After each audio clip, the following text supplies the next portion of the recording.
And I'm Bob Bell, also from PreK Easton. So is what, sorry? These two guys, what's your connector? Architect, I understand. Owner's project manager. Oh, project manager, okay, thank you. So while Jane and I are going to be presenting tonight, and Connor Reed, the town administrator, and I will be presenting at town meeting, at both tonight and at town meeting, we have our first two colleagues here are from the owner's project managing firm, PMA, and the second two are the architects on the project from PreK Easton. So they're here to answer any questions you might have. Of course, we wanted to make sure that anything you have as a question this evening, we'd be able to answer. Between the six of us, we shouldn't have a problem with that. Hopefully. Also, I just want to note in the audience is Ann Weintraub. She is the current principal of the center school.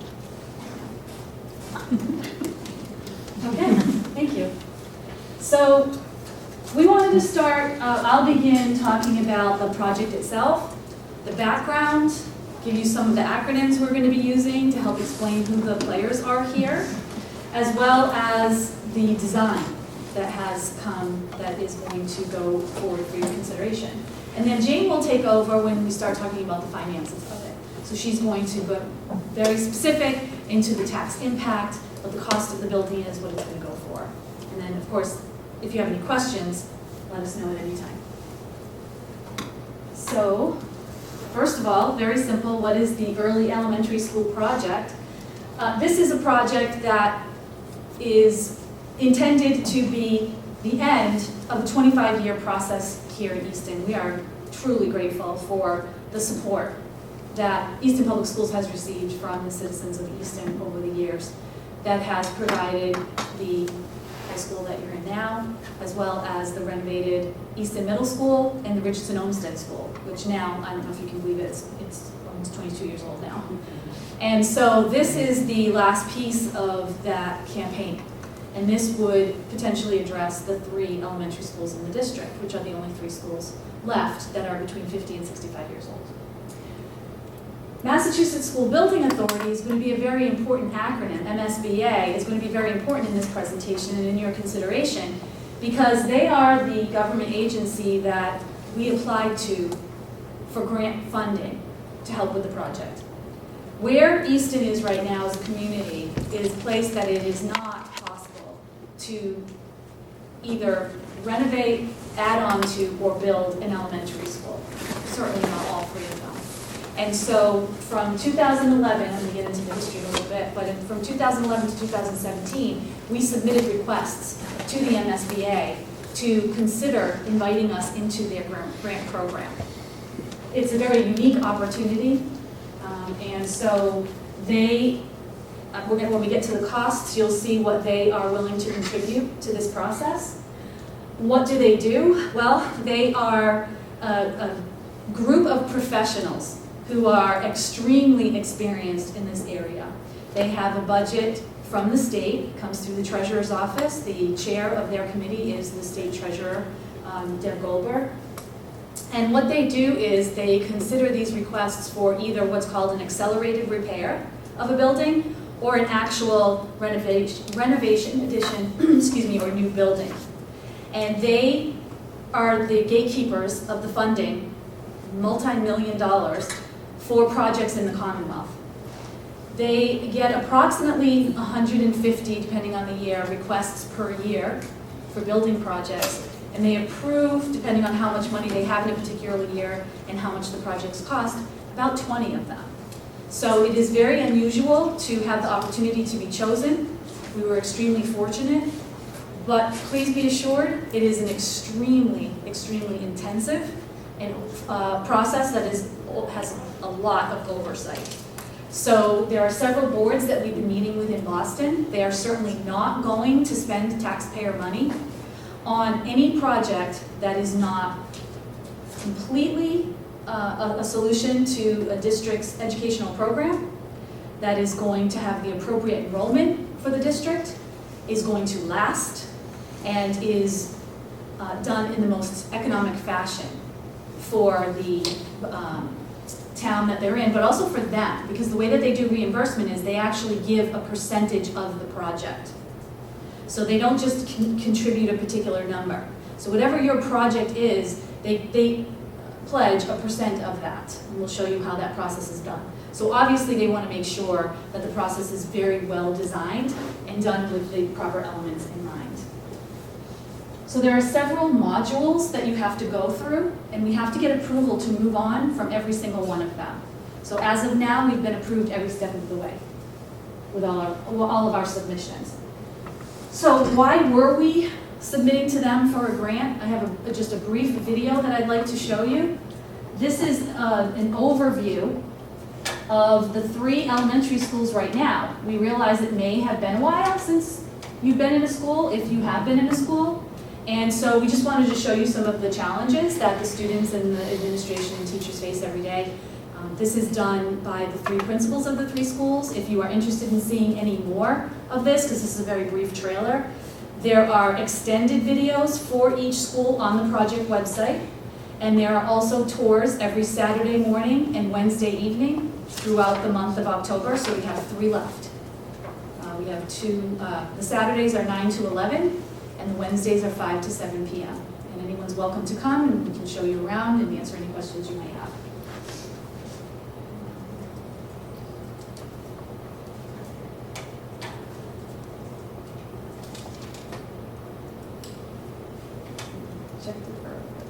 I have witnesses that I checked this earlier and it was working. So I'm just going to make sure the volume's all set.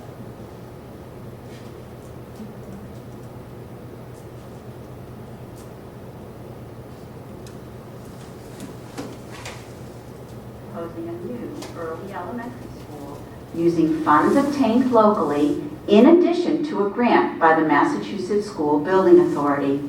The 3 primary school buildings in Easton, Center, Moreau, and Parkview present significant challenges to a modern 21st century education. These challenges include overcrowding, traffic concerns, failing infrastructure, and an outdated facility that falls far short of meeting the educational programming needs of our youngest learners. Hi, I'm Ann Weintraub. I'm the principal at Center School. I'm here to give you a tour of Center School and to point out some of the challenges that our facility has for us on a daily basis and working with kids. Right now we're in the gym. It also serves as the auditorium and the cafeteria.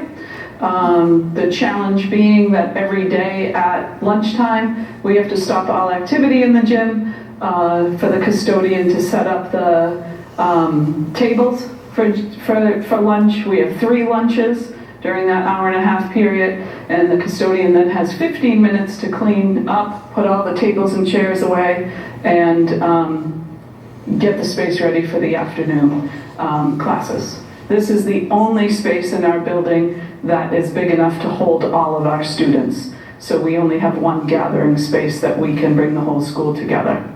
Another big challenge in the school is storage.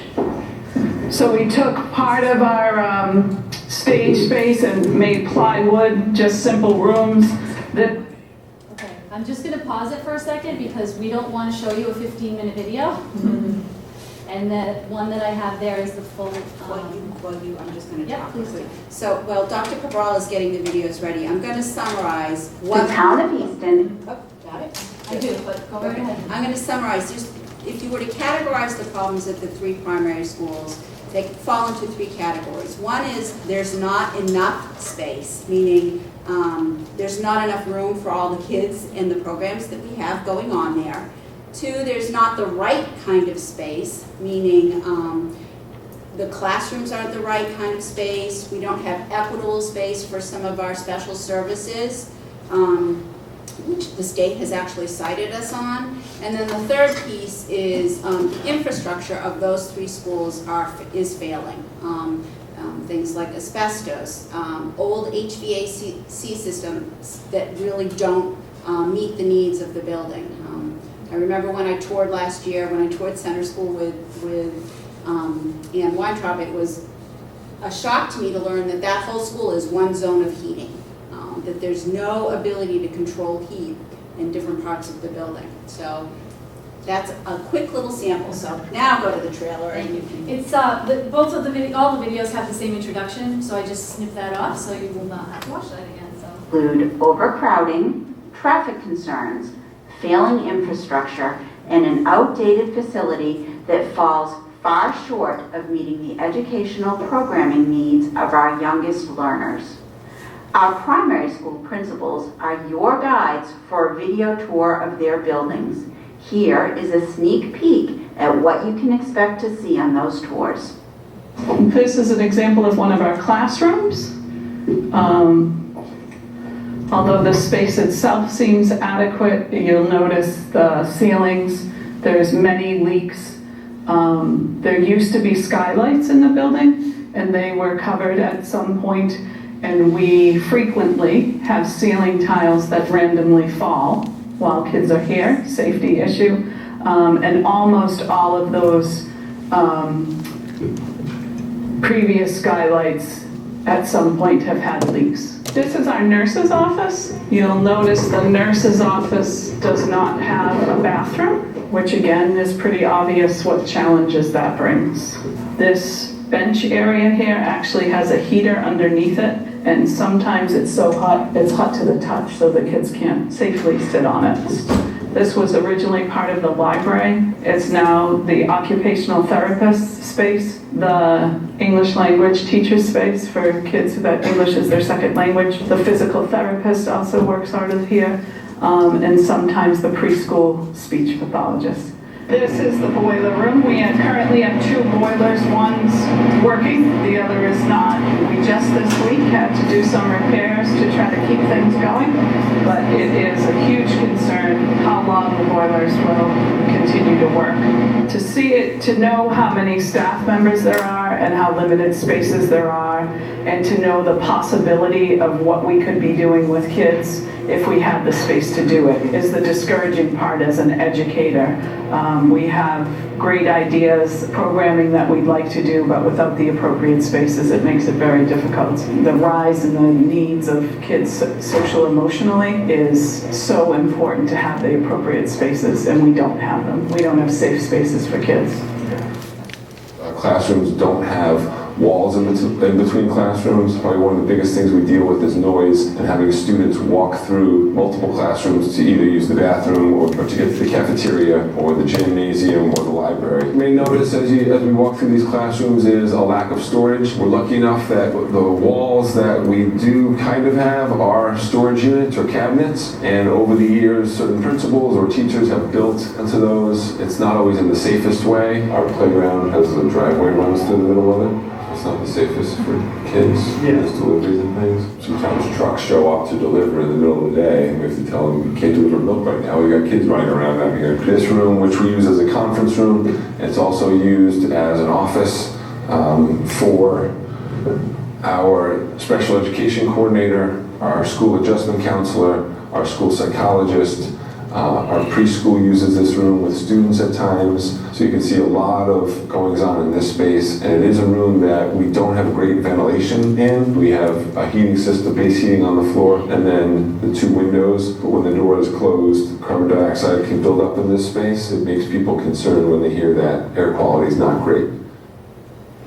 This wing of the building is what's used as our gym. As you can see right now, unfortunately, we don't have a gym at the moment as the book fair is here. So when we're doing things like a book fair or another event, we lose our gym space entirely, which, provided the weather is good, it forces Mr. White, our gym teacher, outside. If that's not a possibility, we have to be creative and then use other spaces in the building, cafeteria, hallways, or do PE in the classrooms. We're cramming lots of stuff into minimal spaces. We have little room for storage and supplies. So here behind us, we have one closet here and another small one here to store all of our supplies for the building. So our bathroom facilities do sometimes prove difficult for students who are smaller and younger in age. They're not able to reach the urinals or the toilets without having stools, which again proves a safety hazard. This is our cafetorium, which again serves as both cafeteria, auditorium, sometimes a gym, sometimes a space for assemblies. So So it's very multi-purpose, which again causes huge issues when it comes to scheduling. Another big problem again with space is that we don't have any breakout spaces for small groups of students to work outside of their general education classrooms. So the back of our library is the only space we have for students to work in small groups. Again, it abuts our library, so noise is often a factor, and it also is a limited amount of space, so we can't get all of the necessary groups that we need to be able to work effective and efficiently throughout the day. Can I ask you a question? Of course. I wasn't quite, it said Monroe Hall, but was it saying 1964 or 1984? 62. No, my son went there the first year it opened. It was It opened. 1980 something. But the But the building, building. We're talking about when the building was built, because we're maintaining the building. So 62? Right. Yep, thank you for the question. This is what, sorry, go ahead. But it started to get used as a school Yeah. for us in 80. Yes, which is part of the challenge of the school because it was used in part as a dormitory. And so you saw Mr. Higgins, who's the principal, explaining the setup of the classrooms. So of course they're not set up to be classrooms. In fact, I was there today. There are classrooms that are two sides of the building. It's a huge space, maybe this wide, but that side's the part of the classroom, and this side's part of the classroom, and down the middle is an empty space, which is the corridor. So if anybody needs to go to the bathroom, or if they are going to their specials classes, like they're going to gym as a class, or they're going to art as a class, they walk through a classroom. Almost every room is like that. I tried to shut off the lights, and I actually shut it off for the person in the next classroom, because again, you just have to remember that they're built to be one room. yeah. And so when we're putting up cupboards and cabinets to make the walls, it affects things that we might not think of, like the airflow. The heat does not get around, air quality becomes poor, and shutting off lights and temperature control is very difficult. So that's one of the challenges you see with Monroe Hall that is a bit unique from the other two buildings. This is the project website, just to give you an idea of what it looks like if you wanted to visit it. You can see there's a welcome by me. You're hearing me speak, so I don't know if you need to hear that again. In the middle is our tax calculator, which we'll explain a little bit. Here's the video you saw, but then there are videos from teachers. There's also upcoming events, most relevant topics, and questions or comments. You can actually get in touch with us, and we answer every single question that comes to us, and it typically becomes, what's a frequently asked question? So I would recommend that you take a look up top. Frequently asked questions are lots of questions people have been asking about the project. Chances are you can find what you're looking for there, but if not, again, if you just click on that email at the bottom left, we'll answer you individually. So, just to get back to the presentation.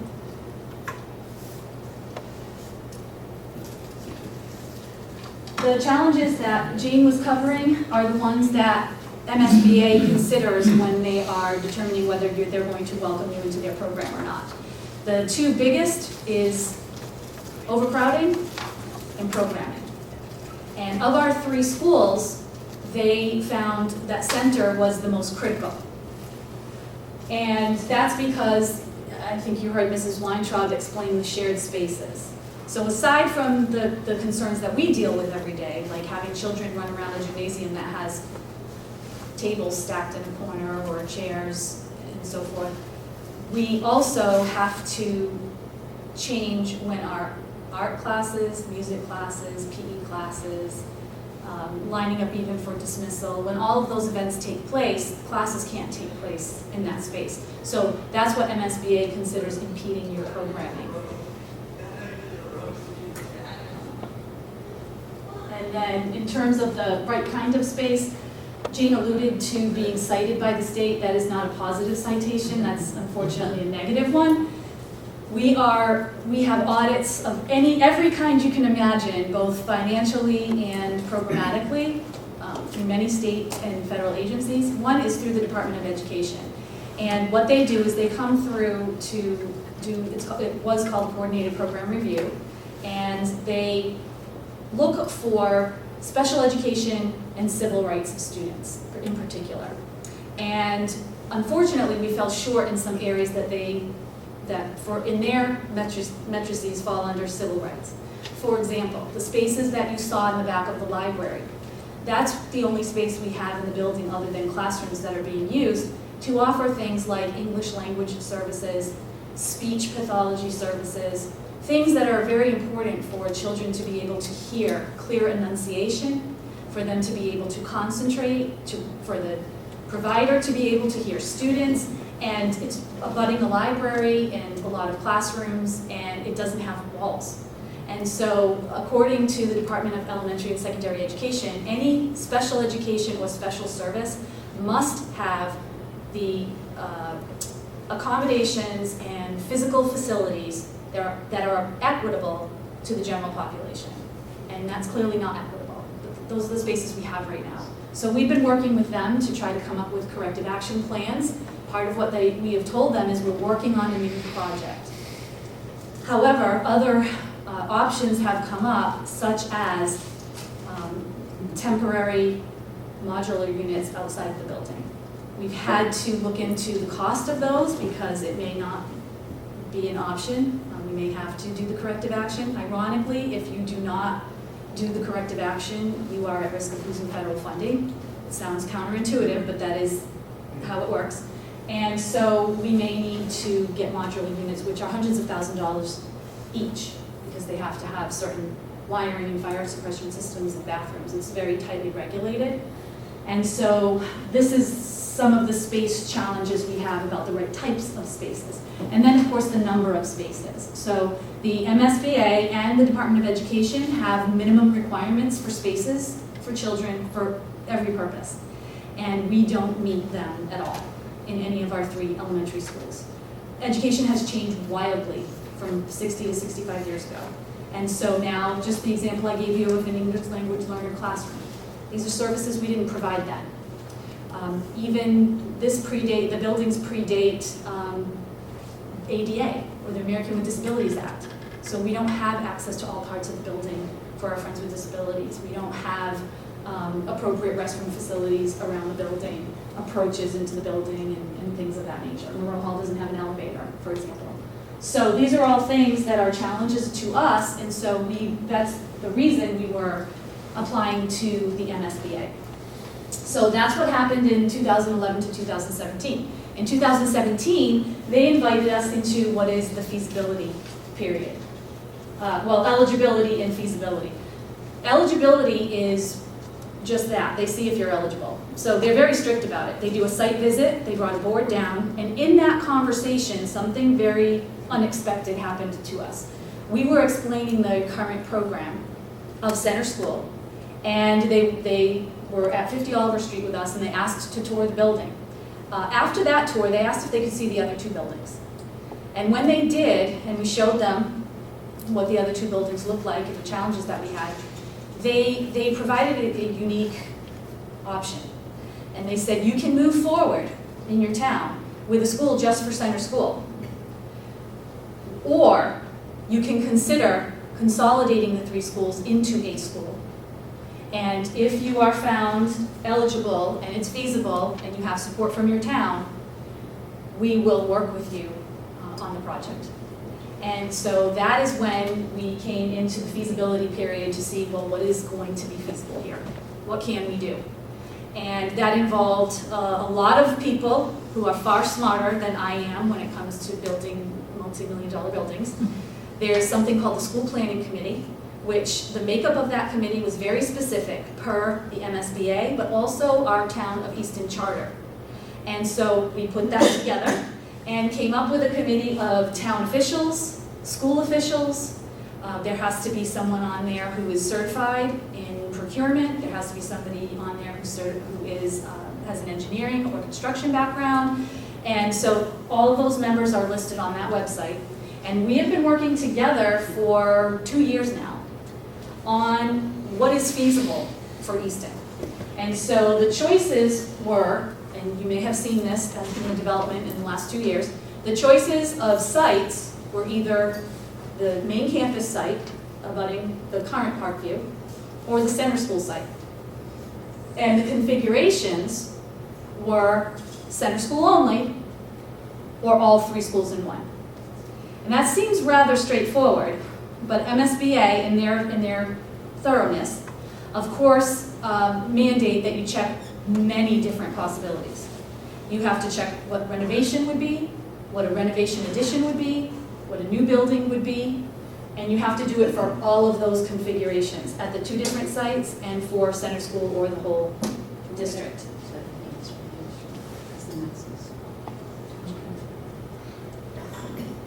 Yeah, I'm gonna go back.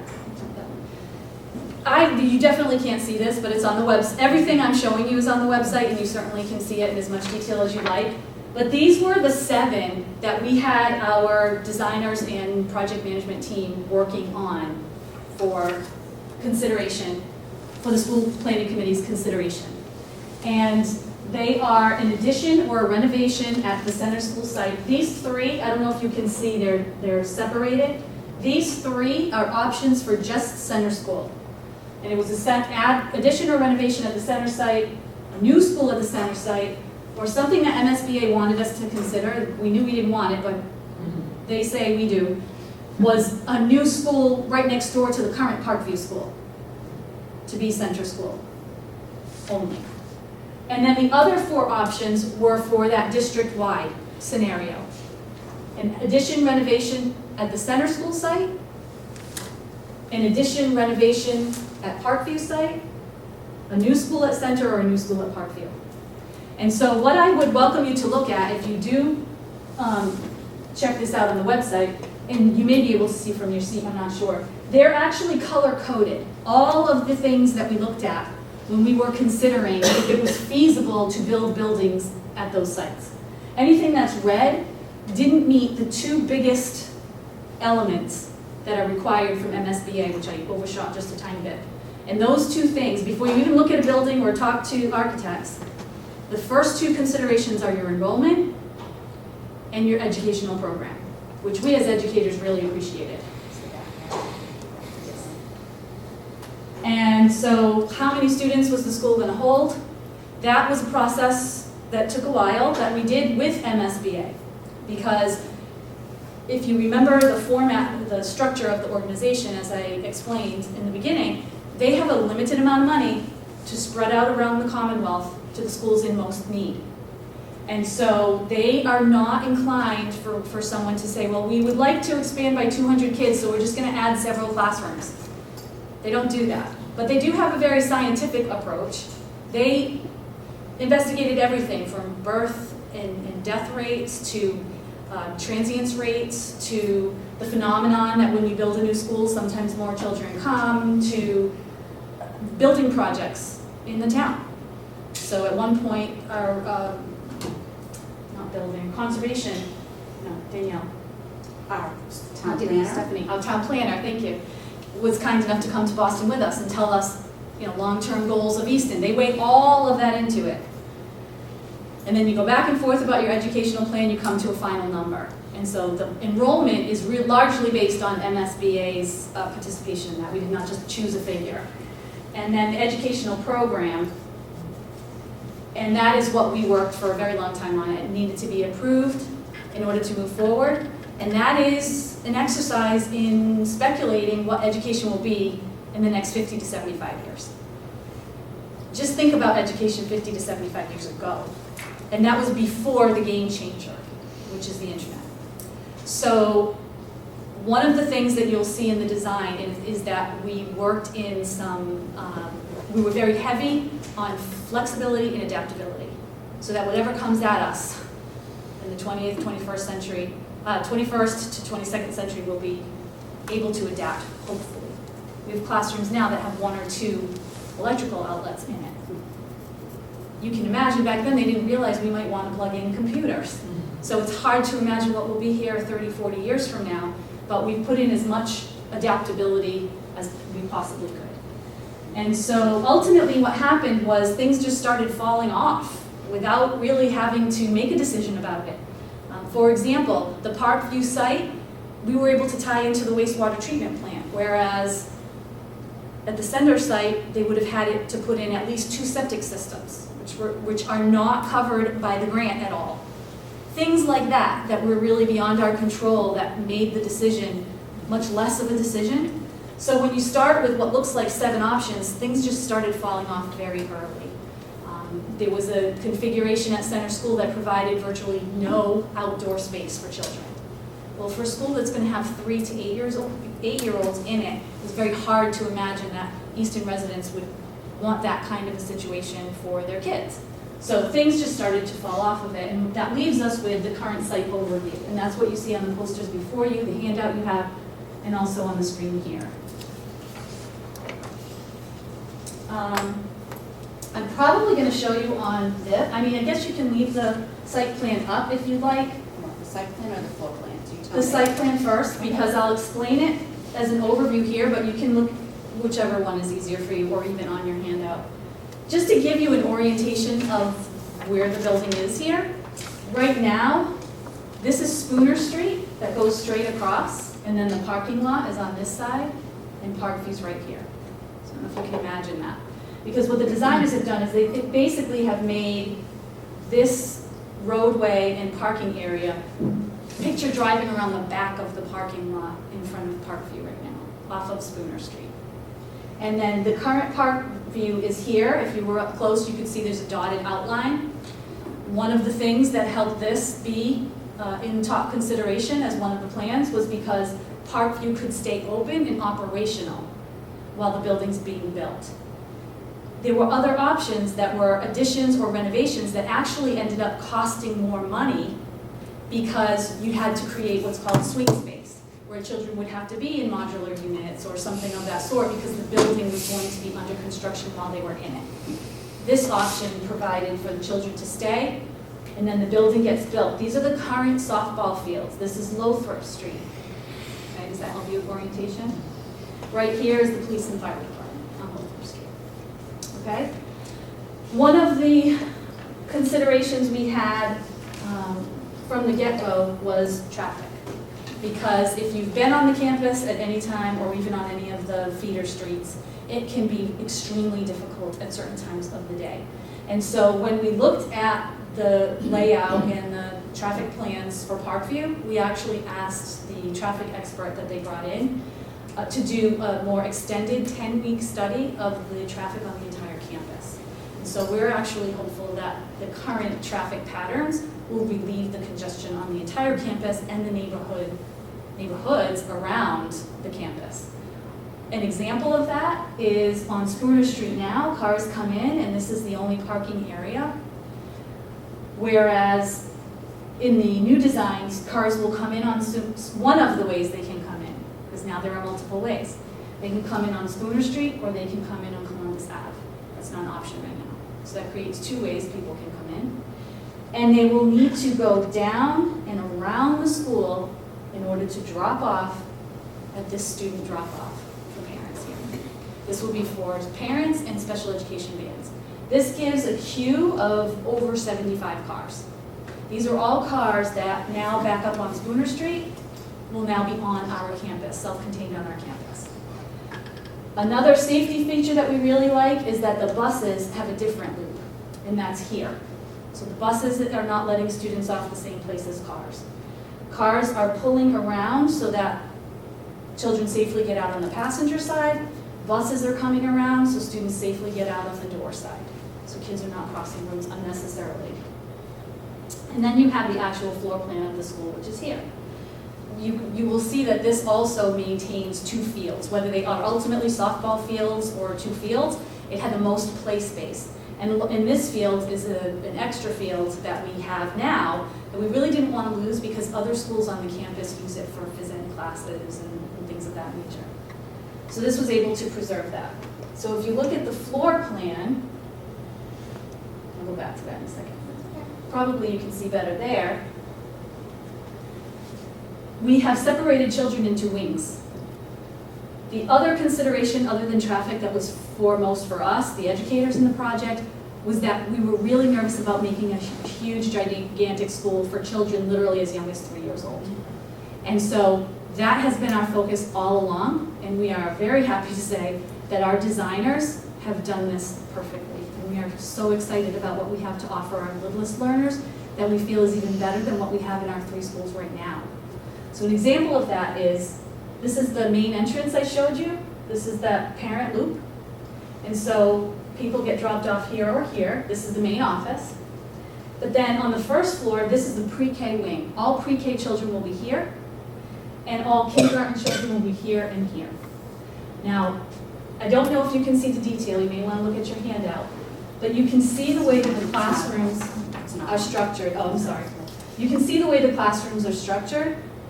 We're calling them the neighborhoods. There is no neighborhood that's larger than 4 or 5 classrooms. That's even less than we have now in our 3 elementary schools. We have long hallways or cabinets, gymnasium spaces with classrooms literally all around it while school is in session. They're intentionally tilted because we were able to make the most amount of use of every inch of the building.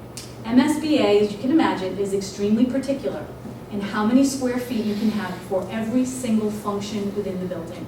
Special education, a pre-K classroom, which is different than a first grade classroom, which is different than common space, which is different than bathroom space. They're all accounted for here.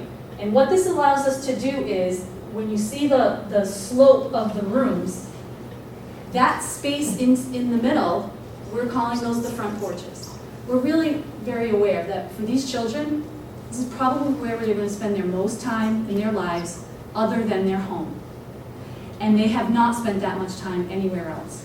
We want to make sure everything's scaled down, welcoming, and comforting so that their first experience at school is a pleasant and positive one. And so all of these porches, and on the outside they are covered porches. These are all spaces where the children can get outside, they can play in a safe environment, they can have small groups in the hallway, which isn't going to be your typical straight hallway. It's going to be spaces for learning, where it's carved out and the floor will indicate or the seating will indicate where people can go for either small group instruction, or they can go for quiet reading, or a specialist can take them out of the classroom. What we don't want to do is constantly pull kids from classrooms for services. If we can do something even as little as taking them into the corridor, which won't be a corridor, it'll be in the neighborhood, they can get those services and be with their peers. If a student is agitated or they need to de-escalate, they can take that short walk and still be supervised. So all of these details were taken specifically from our educational plan that we made tailored to the learner that we have today, for this age group, for the society that we are in, for technology, for their social emotional needs, everything. The common spaces up the middle include the gymnasium. In between the gymnasium and the cafeteria is a stage. That way we can block it off on either side. You can have a smaller gathering in the cafeteria, a larger gathering in the gymnasium. It's very difficult for us to have it's impossible to have community events in an elementary school right now. And it's difficult to have parent events in the schools because we don't have enough space or enough parking. This will provide the opportunity to bring the community together. Then we have a smaller cafeteria on the other side of the kitchen and servery. Again, because we're trying to scale things down for our smallest learners. We don't want a cafeteria that's large enough for hundreds of kids with 3- and 4-year-olds walking in there. So we have a 1/3 cafeteria and a 2/3 cafeteria. This can be used throughout the day for student projects. They can go in there for being messy with art. They can go in there to get some walking in with their teacher and then sit down for an activity. We can have teacher meetings there. It's multi-use, but still within the confines of the MSBA footprint. And then the nurse's office is here. One of the things that the designers have met with every possible stakeholder in order to get feedback that would be helpful in the design of the building. And so we talked to the police, fire, DPW. They preferred that the designers actually put an access here for emergency purposes only. So that's why this is here. It will be gated off all the time. But the way their vehicles come out of the station, they felt that this would be the best to go in right at the nurse's office. It also provides more privacy for children or an adult even that has to be taken out of the building. And then I'm not sure if I mentioned when I was here, this access road that actually has been suggested to go right from Lothrop Street to Columbus, which isn't there right now. And so when you talk about traffic here, we're creating 2 access points as options and 3 egress points as options. And so we're hoping that eases things up, not only here, but at the middle school, people now can go all the way through. Richardson Olmsted, we're considering that would be right here. It's about right here, but the back of the parking lot, there's only 1 entry and exit there. But if we put an access point here, it would be 2. And so we're really thinking about how to free traffic up on the entire campus. Can I ask a few questions? Yes, please. Okay, can she put that thing back? Which one? Yeah, that. Yeah. Oh, So yeah. you said that the pre-K is off to the lower left and the kindergarten No, is the up next- Yep. on the upper right. Pre-K, kindergarten, and kindergarten.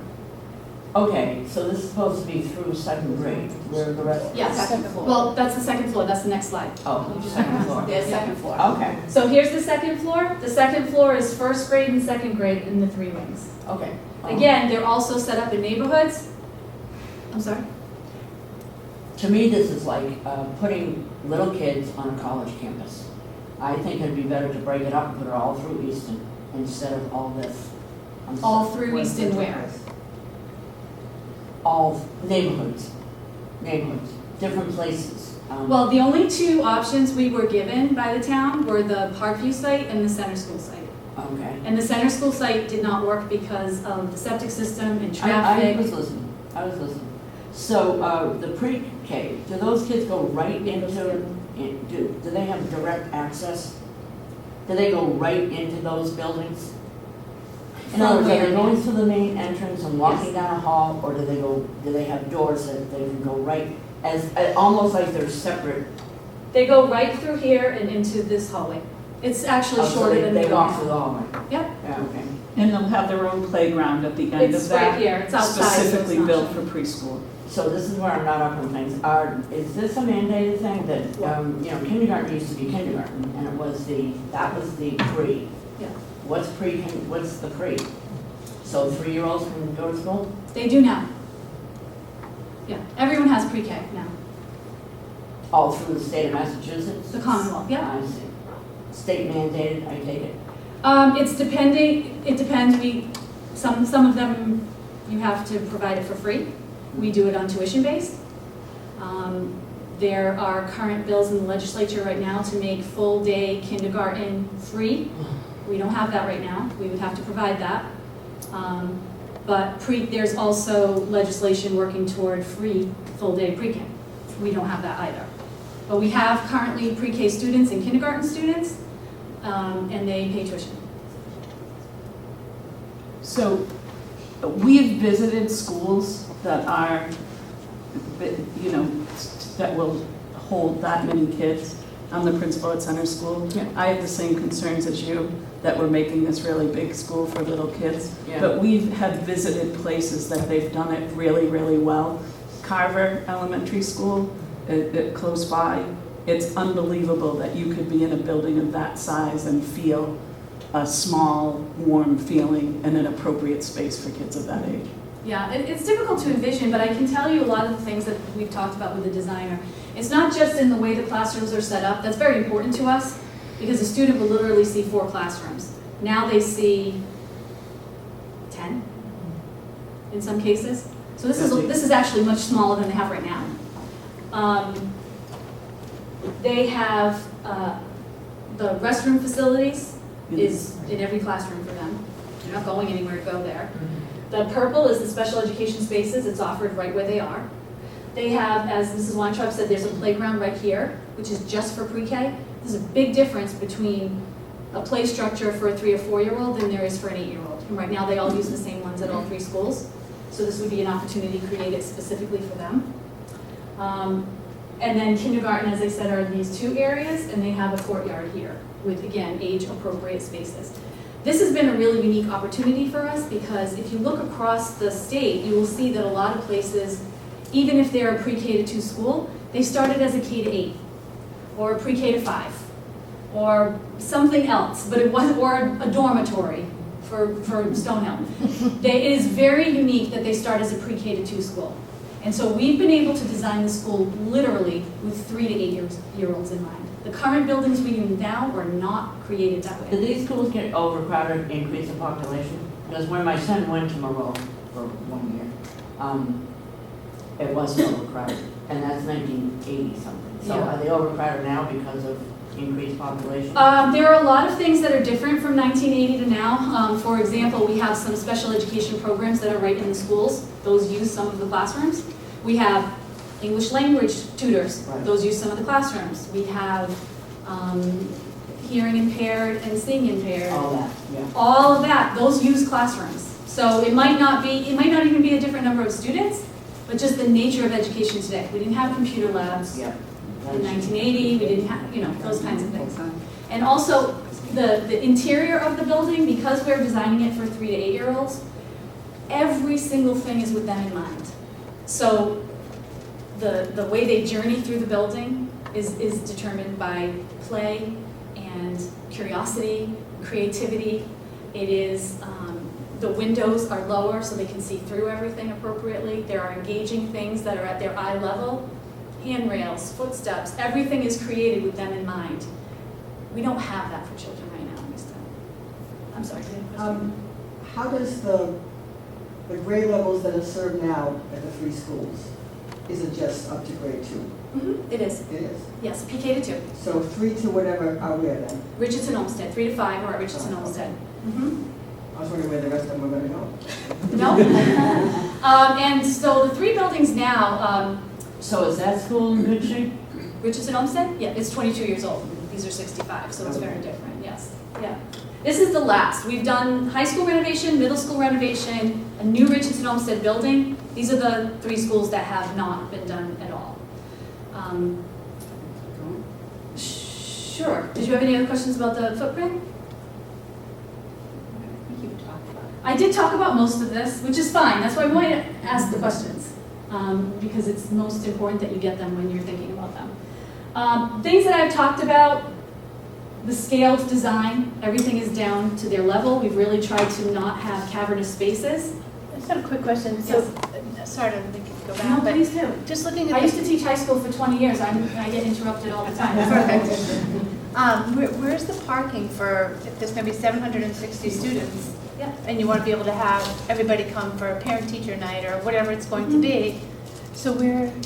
There are about 200 spaces on the campus, which Okay. is what we have now, in the 3 schools Combined? combined. But what we don't have now at those schools is the opportunity to use the other parking lots. So this is, the whole campus is within our control. Okay. And so we are able to plan something happening at this school with nothing happening at the middle school in Richardson Olmsted. So now we've got hundreds of other spaces. That's not an option we have right now at our 3 elementary schools. So in addition to having the spaces we already currently have, we have some leeway. Okay. What's going to be done with the other 2 buildings?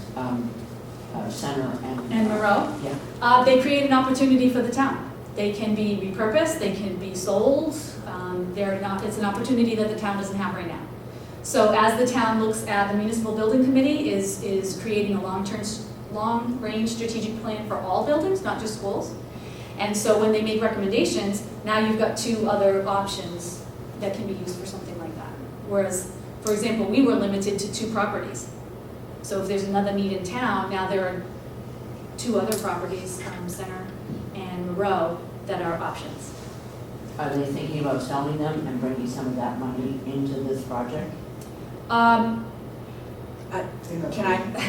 So that's beyond Right. us. It's beyond the scope of what school planning was intended to do, but I sit on municipal building committee as well as sitting on school planning committee. So there have been discussions on that committee about what the possibilities are, and I think you'll hear this at town meeting as well. Obviously, Moreau Hall presents the most possibility in terms of resale of a building, sale of a building and property. Stonehill has expressed some interest, perhaps, in the Moreau Hall site. Now, nothing's been negotiated or done, but there's that possibility. And then the center school site itself is also, the discussion seems to indicate that we would maintain the center school site at least as a municipal piece of property simply because of where it's located in the town. It's right smack dab in the middle of town, so for the possibility of using it for some other type of municipal space, Center School does present the opportunity to do that. As far as a sale of Moreau Hall and using those funds to offset the cost of this project, I suspect, I can't speak for certain, but I suspect that the likelihood of that kind of direct offset might be a little bit limited because we'll have to borrow for this project, and the borrowing will have probably already taken place by the time that money comes in, and a lot of times you can't prepay things because there could be a penalty associated with prepaying on borrowing. So when our town accountant negotiates all of those things, she obviously is looking at what's the best possible deal for the town. But the building would need to be, Yes. the project would need to go through, and the building would need to be built, and then Moreau Hall would need to be vacated before you could ever sell it. So you can't actually put that money toward the project at this point, because... Yeah, I mean, And honestly, all of those decisions ultimately get to the floor of town meeting anyway. So the people who are going to be making those decisions are, the members of our community. Right, all of you. Was there any thought in the, if you don't mind skipping around? Please. In the architecture design in terms of environmental things, making a Yes. LEED certified building using solar power, anything like that? Yes? Would you like to handle Sure, it? Yeah. absolutely. So one of the requirements for any MSBA project is that it is a LEED certified building. LEED silver is, I think, the target or further. We certainly know that the community has invested quite a bit in solar arrays. We don't know if there'll be a purchase to go onto this school, but we'll have it completely solar ready. So all in all, it is going to be a green, sustainable school, but we're trying to go beyond that and make sure that it's also age appropriate, so material health becomes a very big thing. The children are down on the floor, close to the materials, putting things in their mouths, so it's got to be, the right building. We also are excited to create not just the building, but the landscape as a teaching tool. Every aspect you can imagine about how water might flow down a chain off of a gutter, or how it might freeze, or connecting to the nearby wetlands. There's a lot of wonderful opportunities for teaching and learning.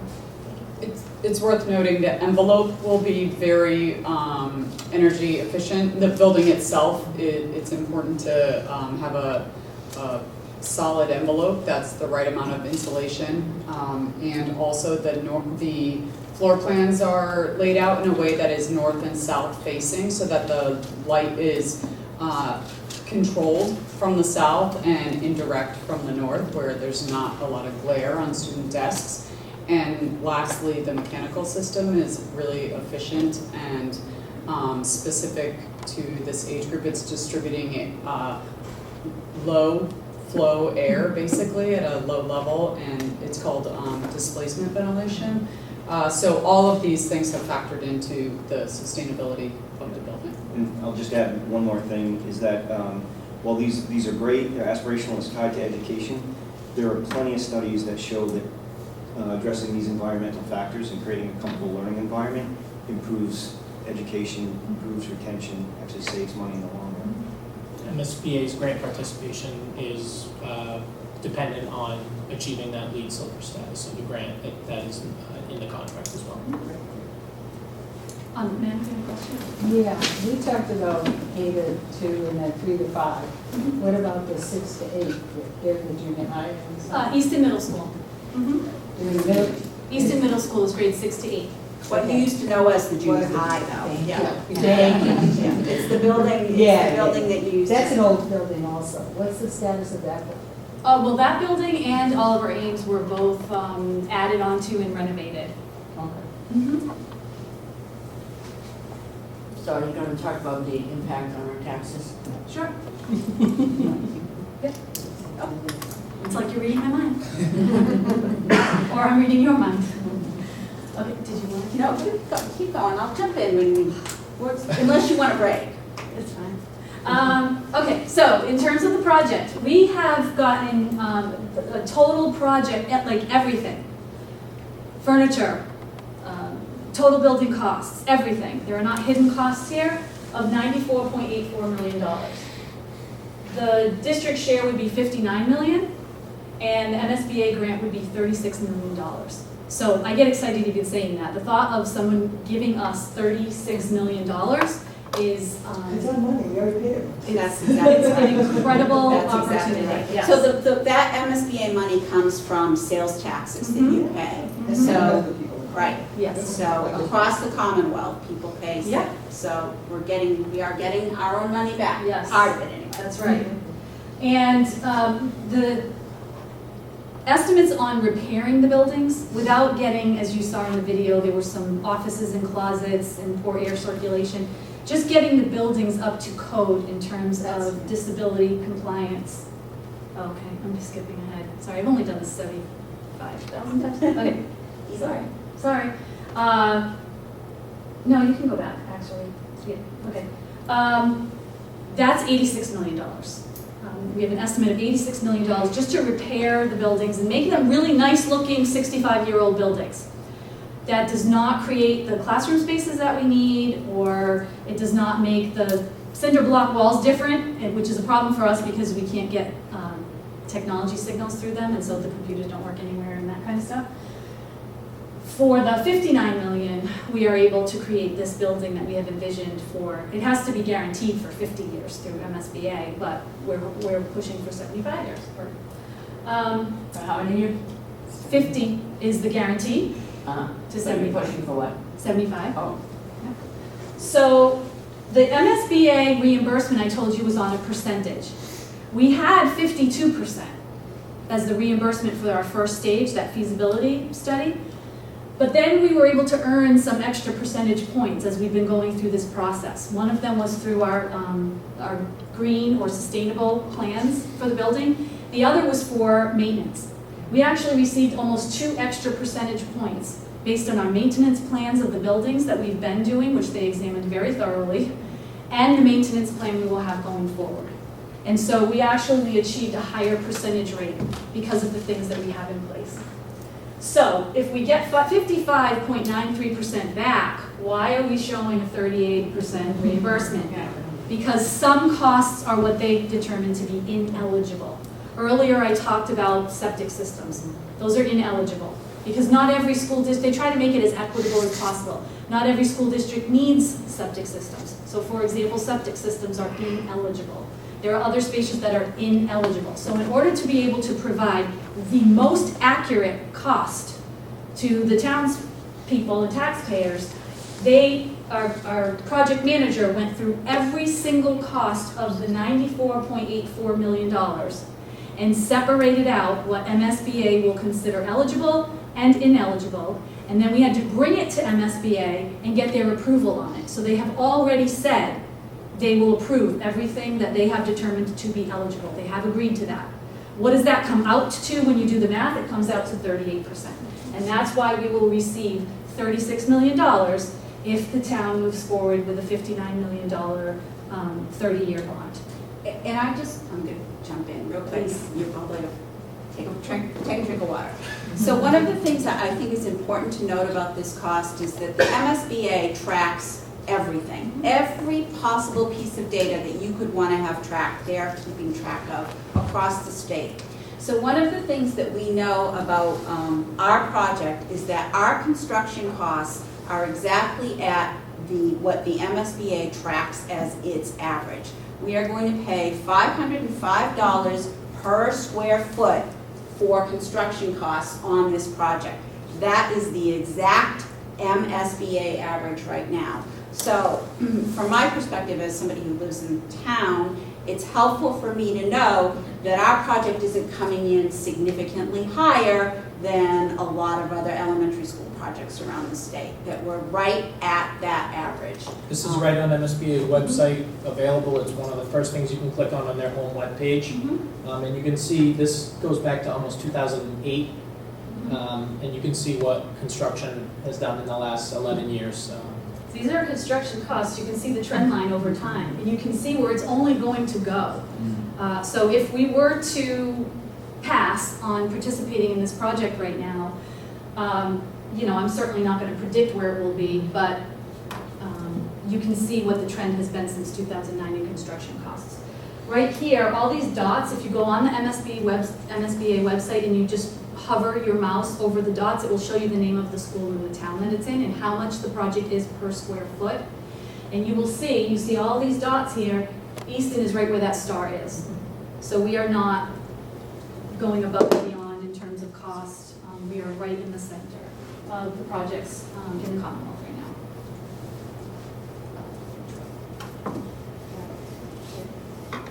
I just want to add one thing about concern about the early learners, the young learners.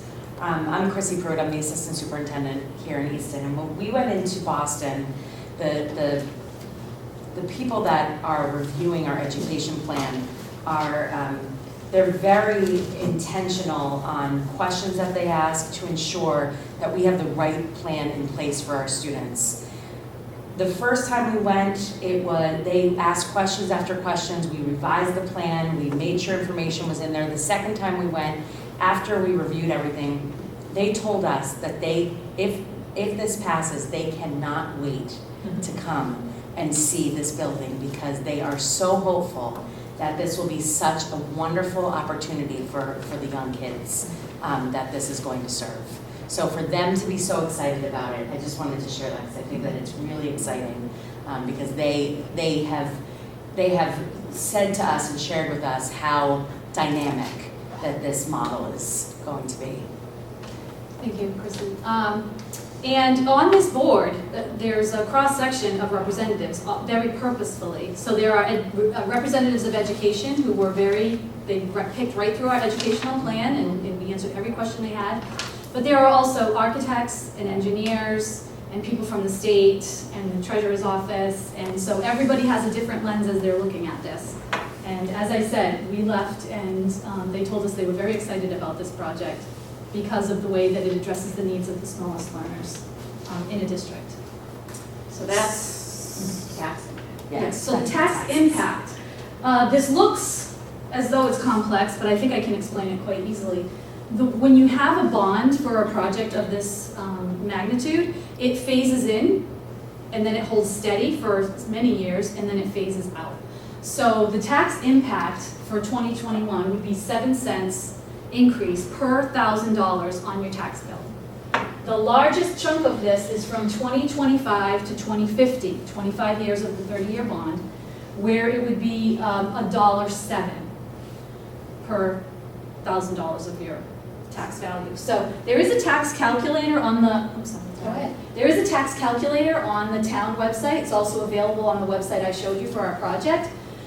But what you could do very easily is say if your home is worth $400,000, just do 400,000 times 1.07, and that will tell you what the increase in your tax bill for this project would be for those 25 years.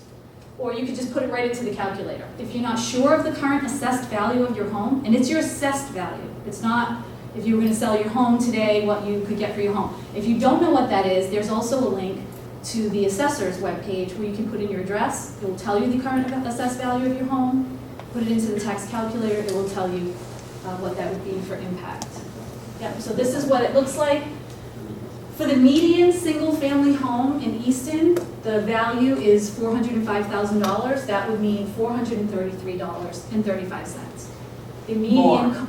I'm sorry. Over the, Yes. added additional. For this project.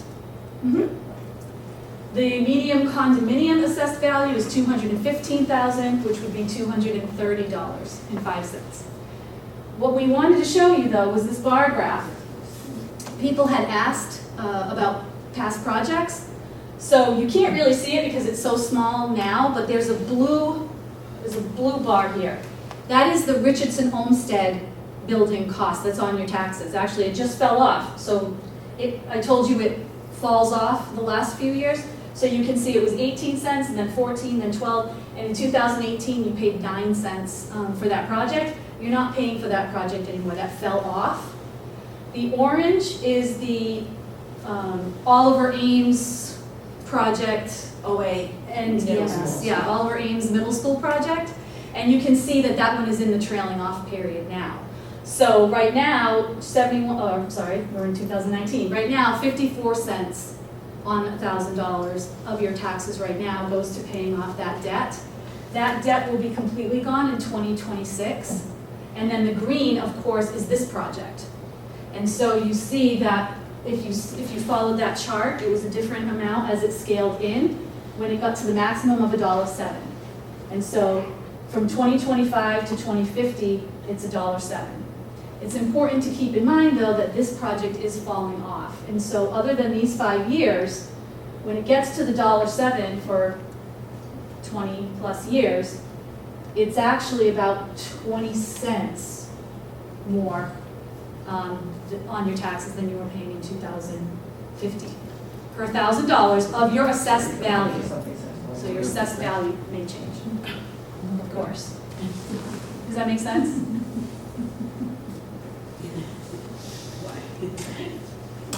I didn't teach math, so I hope that.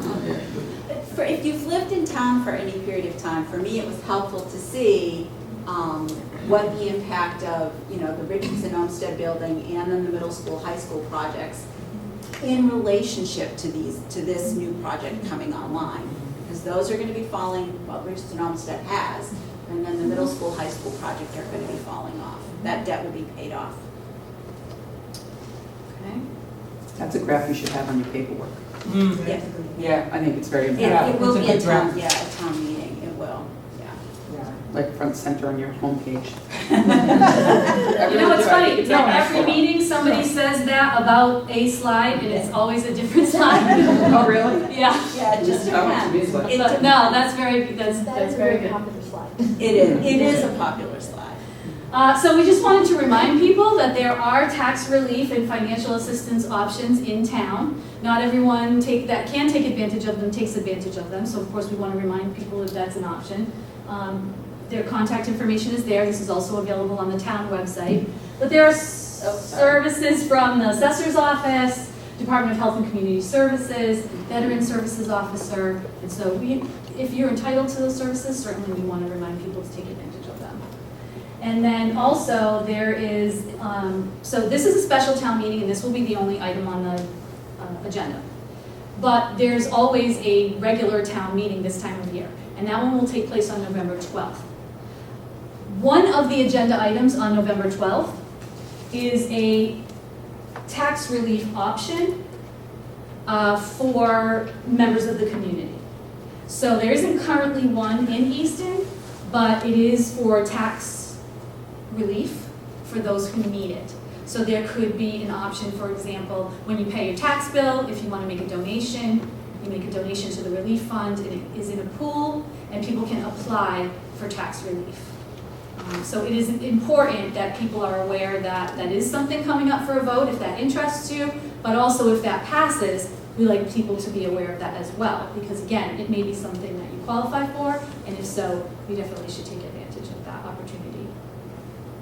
Do you have a side view of this? I know this is aerial. Do you have a side view of this whole project, of all the different sides? On the website, There is one on the we do, website? there are more photos on the website. I didn't know, I didn't see it on the Yeah, can website. we go We can go there. I think we're done, right? In terms of- Yeah, just in terms of, Oh, the So- last thing I want to just point out is, and then we can go to the website if you like, and I'll show you what's there. Oh, that's okay. I can go look at it. I looked at it today, but I didn't see it, so sorry. So the last thing I just want to point out is that a lot of people have asked us, well, what if we don't do this right now? So as of Monday, we have 120 days from MSBA to receive approval from the town through the special town election and special town meeting. If that is not received, MSBA withdraws their invitation and to participate. And so this $36 million offer is gone. What we would have to do is start what we started in 2011, which is put in statements of interest every year to ask them to consider our building. I can tell you, for example, I used to work in New Bedford. We had buildings there that were over 100 years old. Actually, some of those withstand a lot better because they didn't use asbestos in those buildings, but regardless, they were in disrepair. And depending on when, it's basically, unfortunately, like a competition for limited funds, right? So it's going to depend very much on who we are competing with every year if we ever get invited to participate again. Also, for 2 years, we've been going to Boston. MSBA has provided us with a lot of resources, information, liaisons. We've been before their board. They've invested a lot in us up to this point, and it is not very common for somebody to be invited back immediately if the town votes no. Because they don't want to push anything on the town that might not be interested, obviously. They have many in need, and they would prefer to invest in the towns that are accepting the funds. And so I don't know if we would be invited again, but if we ever were, we don't know if we'd have the option for the 3 schools in one. It might be one school, and then 5 to 7 years later another school, and then another school. Could be quite a long time. Right now, we are kind of limping by. I don't mean to say this in a negative way, but I think it's very important for people to be informed, because as the person who's running the school system, I would be I feel very neglectful if people said later, well, why didn't you tell us the state of the buildings? And so, one of the things that we spoke about was asbestos abatement. We do have asbestos in the schools. It is contained right now, and we want to keep it that way. But obviously, the places where it's located, one, for example, is the adhesive underneath the tiles and the floors. Well, the floor isn't going to last forever. And so what we're doing is spot treatments now. We're mitigating spot areas, because to do the whole thing is extremely costly. But at some point, with little ones and tables and everything else running over tiles that were put there 60 years ago, it is very likely they're going to become compromised. At that point, we would have to do a large-scale project. The other thing that's probably highest on my mind right now is the center school boilers, which Mrs. Weintraub spoke about. It's not just the boilers. We piggyback them every winter. Right now, one of them's not working, and this will be the first winter we're going to test that other one on its own, and I'm a little worried about that. The pipes in that area, that's the asbestos sign that you saw, the danger sign. Those pipes are all covered in asbestos sheathing, and that would all need to be removed. So we're not sure. Would we have to close the school for any period of time? Because kids can't be in the building when we do that. We usually do it on weekends, holidays, during the summer. The other thing that is a concern is that when you do a renovation or any kind of work to a building, that costs 1/3 the value of the building. The assessed value. The assessed value of the building, excuse me. You trigger all current construction codes. So for example, if we were going to do a large-scale center school boiler project or a huge abatement, we would trigger codes, and that would mean doors need to be widened, ramps need to be put in, an elevator in Monroe Hall, for example. That's just for ADA compliance. Then we have seismic compliances, and then we have fire suppression systems, and many other things, because the codes were just updated last year. So it's not to be negative in any way. The kids are getting a phenomenal education in these buildings regardless. We're just trying to elevate the physical structure to the level of education that they're getting and provide better opportunities for kids, and something that is going to be long-term sustainable for the district, so that we don't have to trigger those $86 million of repairs. So, and I have a question. Yes. At this point, from what you're saying, is if we didn't go through with this, is the repair mandated by the state? As soon as something becomes compromised, we have to do it, yes. Right, so in other words, eventually we have to spend the 86 million, which is almost, it's very close. It's actually more, because the 86 million wouldn't have any reimbursement. The Oh, I 86 understand that. Yeah. Oh, I understand. Right. I just figured, Yeah, the taxpayer cost is 59 million. The cost for the repairs is 86 million, estimated as of now. I didn't do the estimation, just so you know. I just want you to feel confident in the number. We had, Doran Whittier was here in 2014. They did all municipal buildings for you. And then we had them done again when we had these professionals brought on board, and they validated one another's numbers. I'm sorry, I got one more question. Yes, please, I'm sorry. As is, does that get torn down then? Yes. In this renovation? Yeah, And okay. it's part of the cost, yes. Right, okay. So the building that's here now, the children stay in that building. this gets built on the current fields. They're gonna lose about 1 season of use of those fields. And then the students move into this building, and this building is demolished, and they can still keep going to school. And then fields are put in here. The fields are included in the cost. The field, I don't know if the fields, yeah, the fields are included, sorry. Yes. So it has, until everything's approved, there's no bids been put out. Construction? No. Yeah. No. So from a timing perspective, where we are now is, so we go, town meeting is the 28th of October. Town meeting requires a 2/3 majority, because what you're doing at town meeting is you're actually authorizing the town to go ahead and appropriate and borrow the money for the project. Then on November 5th is the election at the ballot box. What you're doing at the ballot box is authorizing the town to raise the taxes in order to have the funds to pay for the project. And the way that you're authorizing the taxes to be raised is through a Proposition 2.5 debt exclusion override. Debt exclusion is specific just to this project. When the project is paid off, those funds don't continue to come out of your taxes. From a timing perspective, assuming that the project passes both of those milestones, we'll have about a year of putting construction documents together and getting the project out to bid. And then we'll break ground about a year from now, more or less. March. March, Yeah. okay.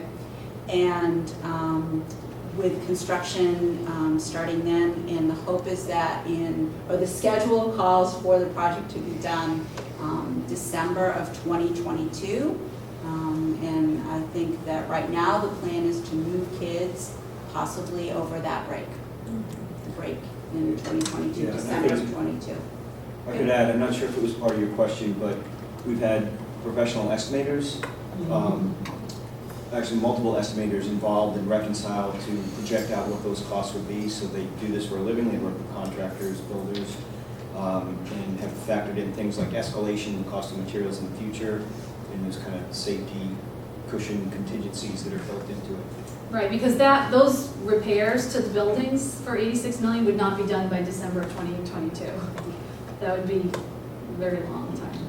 It's worth noting that we've now set our project budget, and we have 3 more opportunities to check. Well, there's design development, 60%, there's 90% construction documents, and then when it goes out to bid at 100%. So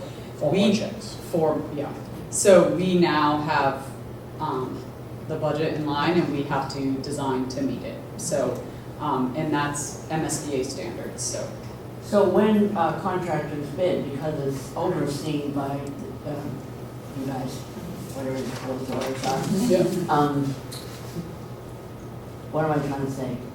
Are they under, in other words, they can't be bidding higher, and you are overseeing it, so there's good quality materials and all that kind of thing, right? A representative from both of us will be on site during construction.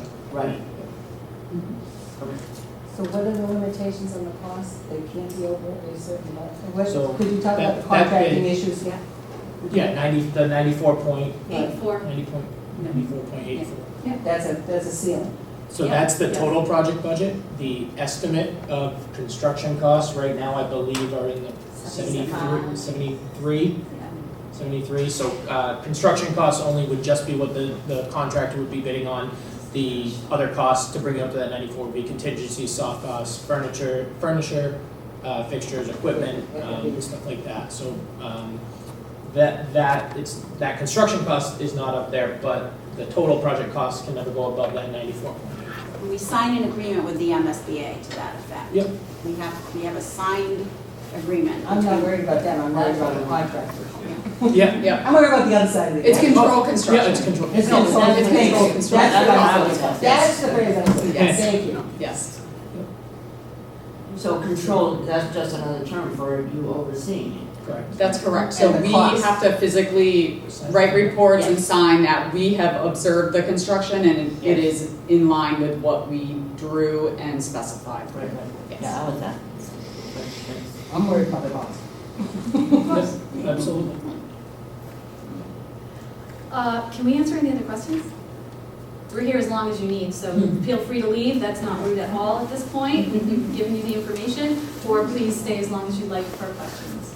Yes, ma'am. I was just going to say that, you know, I was a teacher at Monroe Hall for many years, and years ago, when the computers first came into town and into schools, they started with the high school, because those kids needed to be faster with computers as they were going to college and the workforce. So, you know, fee, which was started to fund computers, that the focus was the high school, and after the high school, the junior high, and after the junior high, the upper elementary. And then it was going to be the lower elementary, except by then the high school needed it again. So, you know, and even in terms of the buildings, Richardson Olmsted, the high school, junior high / middle school, it's finally time for the primary buildings to be addressed. I mean, they, you know, those young learners deserve this. I mean, the conditions, as you said, education's going on, but they're pretty crowded and and Monroe Hall is a beautiful school and has been beautifully taken care of. But the others, for whatever reason, they're old. They're very old. They need attention. The space summary template, which is the document that shows what the MSBA would prescribe as square footage for those buildings, I believe Center School is about 36,000 square feet. Okay, 37, and MSBA would propose a building about 58,000, almost 58,000 square feet, just to deliver the education. And it's similar for the other two schools. It is very similar for the other two. So they are severely overcrowded and severely lack space. Thank you. Does the town of Easton, maybe I wasn't catching what you were saying, you contacted this group because of This the group? condition? The MSBA, or the Oh, the MSBA. The MSBA. MSBA? Yes, they're not from there, they just report to them. Oh, sorry. MSBA oversees all of us We here. report to you guys. So the MSBA is the state agency, it's the Massachusetts School Building Authority, and they're the state agency that oversees all school building projects like this one. So we submitted an application every year, starting in 2011, right? Correct? Yes. That's right. Because of the conditions of Yes, this. correct. Yeah. Okay. For all three of the primary schools. Yep. And it took 6 years before one of the primary schools was selected. So we submitted in 2011, 12, 13, 14, 15, 16, and 2017, they selected Central School. So it gives you a sense of how competitive that grant program truly is. And in the meantime, you're running around patching things up. As best as possible. And I don't know if you want to, I mean, from my perspective, I think it's important, because I have heard some discussion in town about the fact that these buildings have not been maintained. And I think it's important to push back against that as hard as possible. We have a custodial staff in town, we have DPW in town who work very hard to keep these buildings running. And it's not due to the fact that they weren't maintained, it's due to the fact that they were buildings that were built in the early 60s and not designed to meet today's needs. And I think Dr. Cabral talked about the fact that the MSBA gave us significant additional percentage points because of our maintenance plans that we have in place right now. We got 1.67 additional points on our reimbursement because of what we have in place to maintain and keep our buildings. And they physically went to every building. They don't take our word for things. They inspected every building, you know, in the whole eligibility phase. It was very thorough. Anything else? Anything else? I'd be curious if there's anything else that people are hearing as questions about this project that would be helpful to have addressed, even for us to be thinking about for town meeting. Sure. Do you want to know about an attitude? Sure. I came in with a huge attitude, and I'll tell you why. My son went to public school for 1 year, and he was stopped from praying. 1984, and I'm still furious about it. My friends mostly homeschool because we Christians need the freedom too. I don't care if the kid's sitting next to my kid wants to worship a witch or whatever. But don't tell my kid he can't pray over his peanut butter sandwich, and he was stopped. And he's 44, and I'm still furious about it. All my friends send their kids to Christian, and so I had to pay, while I paid taxes for this school system, to stop my son from praying. He's 6 years old. I had to pay again to send him to a school. It was a Christian school, but all it was what I had in public school. It wasn't any doctrine, it was just, and I'm still furious about it. Furious. I was going to fight it, but I thought, no, by the time I fight it, they'll ruin my kid. And the proof is in the pudding today, the man that he is, the backbone he has, the type of citizen that he is. And it all comes from sending him to that Christian school. So now I have to up my taxes for a fancy building. That was my attitude. And as I talk about it, I'm choked with absolute outrage. Because to me, pay for good teachers. And this was my attitude coming in. And the heck with fancy schools, because that's what it looked like to me. Sure. Easton being snobbery. Oh, we need fancy schools for our kids. But you said a couple of things. I'm stuck with what America is today. I'm stuck with it. I can't go anyplace else. It is mandated. I have a feeling if it doesn't go through, the state will mandate those repairs. Am I right or wrong? They could be incurred, and it's likely they would be incurred over a duration of time. But you'd be paying for them. So I'm gonna pay, and the other factor is, I love my home. My grandmother lived in her home till she was 90. That's what I wanted to do. But I'm having struggle staying. And yeah, I'm working the tax pay down and all that stuff. But I get blocked from the $1,000 because we have too much, we're way under the income. Not a problem there, way under. But the other factor is we are above the assets. And what are our assets? Just the money that we saved to live on later. So that is what needs to be changed. Well, people like me should be able to stay in my house until I die. And so now I'm going to end up paying for a school system that I couldn't keep my kid in. How furious am I? Pretty bad, pretty furious. Now, as you talk about it, I asked you questions because I'm not patting you on the back, I'm giving you an honest, you did a really good presentation, and I get it. It's not all about being fancy. It's about, and plus, I have an educator that lives right next door to me. She's very anti, she's a school teacher, very anti-centralization. And she's not as old as I am. I can hear myself talking like a dinosaur. I understand that. But she's not. She's in her 40s or maybe early 50s. And I don't like that concept. do you know if she's been to a presentation? No, well, she lives here, but she teaches in Brockton. Right. So I don't know.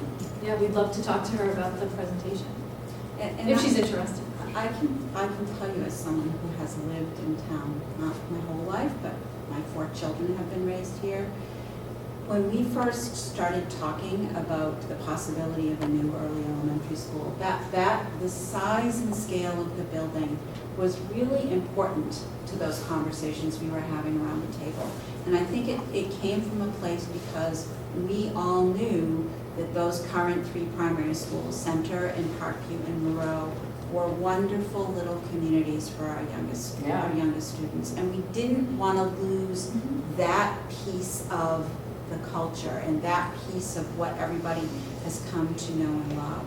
And so I'm really, honestly, it's, for me personally, it's been a wonderful 2 years, this process, because I've learned a lot, but I'm really proud that I feel like the design of the building that is being moved. That's why I was asking if they had, it's not so bad to have a big plant like that, because it's a big plant, it's what it is. It's as big as Bridgewater State was when I went there. Wow. You know, it is, it's huge. I'm so glad my kids aren't going to school today, so glad. But that's why I was asking if the pre-kindergarten had a direct access, not going in, not going down the hall. I'm talking like doors that just open, the kids go in. Because my kid went to Furnace Village. It was all kindergarten, it was 4 rooms. And yeah, I realize you can't go back and all that stuff. Well, I can, one thing I can assure you of, I don't know if this is an assurance, but as the leader of this district, I've been in education for 30 years, I'm not going to fault anybody that has an initial reaction that it does not support a central location. That was my initial reaction. But I've been in this process for 2 years. I have been part of creating an educational plan that I am extremely proud of, and I think any educator who has the opportunity to read it or ask questions about it would also be as proud of it. And we have worked with the designers to be sure that the design down to the last tile is based on that educational design, and we haven't let up on them once. I don't know if earlier you heard him make a comment about how they answer to us. That was because we hold them to being sure that everything is done with these learners in mind and this educational plan in mind. And I can tell you, I mean, my whole life is education. I wouldn't even dream of being involved with a project that didn't suit students perfectly. We have many teachers involved with this. You saw our principal was here this evening. Our teachers union recently wrote a letter of support for the project. These are all people who love these kids this much less than they love their own kids. Yeah, And they want what's best. It was, I have to admit, I mean, for years I wanted to express this, it was my emotional reaction to what happened to my kids. Sure. I'm glad I pulled them out of Easton schools. As a matter of fact, that year, 5 families left. And I can't remember, and I've lost my train of thought. The superintendent called us all, why did you leave? It was the same reason.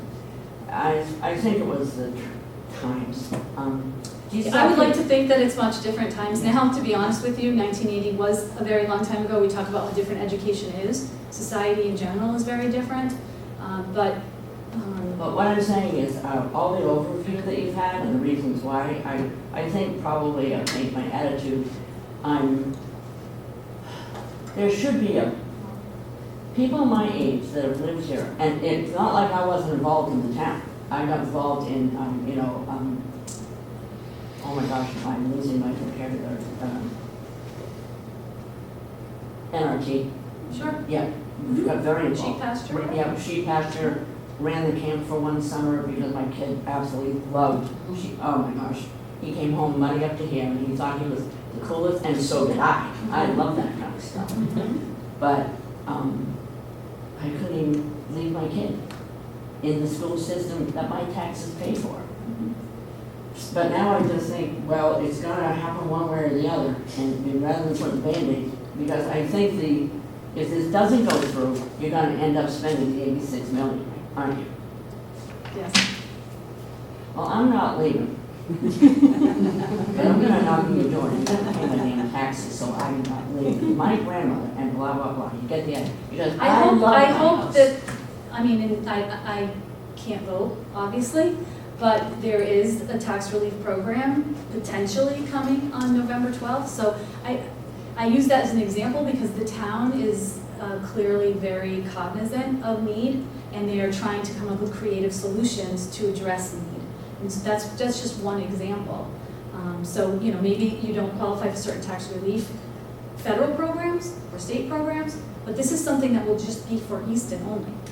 For Easton taxpayers to contribute to a relief fund for other Easton taxpayers. And you can learn more about that probably at the town meeting in November 12th. Just as the opposite view, I don't like big structures, but if they can make to look small, there's a, image like that.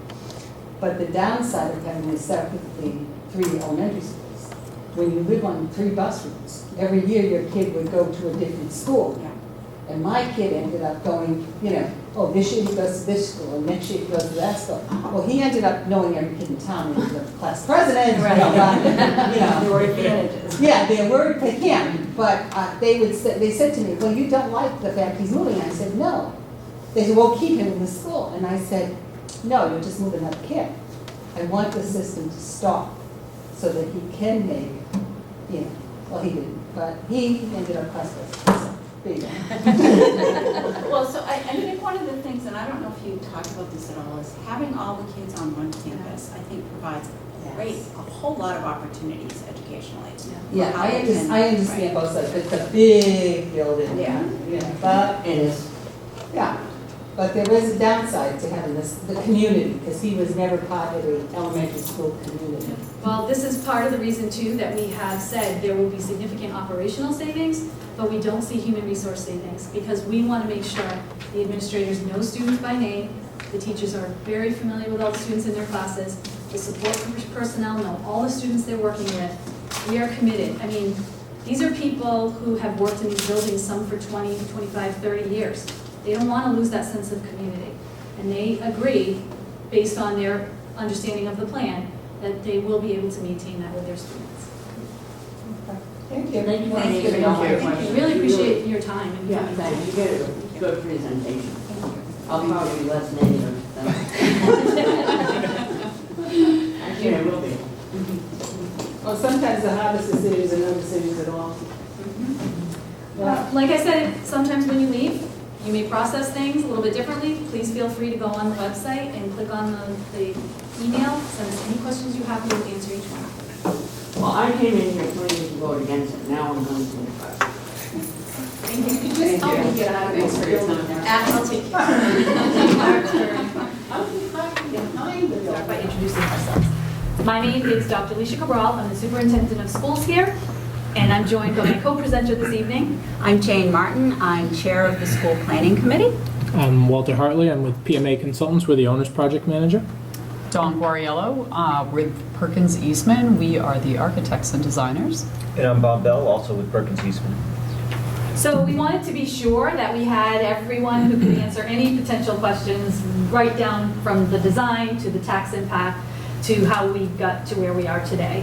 And so we're going to discuss that for you. This is actually very similar to the presentation, very, very similar to the presentation that we'll be doing at town meeting a week from today. So we did want to start by explaining the project background, the site and configuration, how we came to this, and the actual design. But we're going to do that basically in chronological order of how this happened for us. So what is the elementary school project? This project actually is the potential combination of the 3 pre-K to 2 elementary schools here in Easton. If you're not familiar with the configurations, we have 3 pre-K to 2 buildings currently, 1 grade 3 to 5 school, 1 middle school, grade 6 to 8, and the high school that you're in, which is grades 9 to 12. So this is combining the 3 elementary schools into 1 school, and we'll explain how we got there. The Massachusetts School Building Authority, you're going to be hearing a lot about this evening. The MSBA is how we will refer to it. The MSBA is the authority in Massachusetts that is responsible for taking the money that is provided for this purpose, which is for school projects, public school buildings, and it comes from sales tax in Massachusetts, and they determine who among the applicants in the state is going to receive funding for school projects. That is exclusively what they work on. They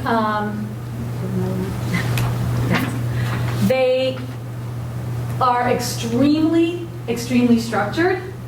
We are continuously submitting reports or answering emails from them, doing conference calls, going up to Boston where their office is located under the guidance of our designers and our project manager. It is an extremely intense process. They have a very, very thorough website. If you wanted to check out their website, there are a number of modules in this process. As you can imagine, they want to be sure that every dime they commit to a school building project is done in a very responsible manner for a school with a very comprehensive educational program that is not overdone and suits the purposes of the town in a very fiscally responsible way. What you'll see later is they don't commit a certain number of dollars to a project. They commit a percentage of the cost. And so they certainly would not want to endorse a very exorbitant project because that ups the amount of money that they contribute. So they contribute a percentage. There are approximately, depending on the year, about 150 applications that they receive for building projects of this nature. And they generally, depending on how much money is available in a particular fiscal year and what the projects cost in that year, they're able to fund 15 to 20 projects. So it's an extremely competitive process. Before we get to our work with them, I wanted to just show you a very brief trailer that we have on our project website, because we understand that many of you may not be familiar with the buildings themselves. If you've been in the buildings, perhaps you haven't been in a long time. If you had a child that went to one or you went to one, you may not have been to the other two. On our project website, which you'll see a little bit later, we offer extended versions of tours by the three principals. They're about 15 to 20 minutes each. We're not going to show you those, but we have a very short, maybe 4-minute trailer that shows you what you can see on those tours if you wish to see them. In addition, we have building tours. We've had them every Saturday in the month of October from 9 to 11 a.m. in all three schools, and every Wednesday from 5 to 7 p.m. So we have 3 tours left in October. If you want to see any school in person or have questions answered, you're welcome to show up to any of the 3 elementary schools in town during those times. So I'm going to give you an idea of things that you should look for when you see this small trailer. There are 3 things that are our biggest challenges in the schools. You may not be able to see it on the right-hand side, but first of all is the space. So for example, MSBA has a prescribed percentage of square feet that we're entitled to use in any project. We don't meet the current square footage requirements in any of our 3 elementary schools. For example, Center School is currently 36,500 square feet. Based on MSBA specifications, for the number of students there in the program we have, it should be almost 58,000 square feet. So it shows you just about the lack of space that we have. That's the same for all 3 elementary schools.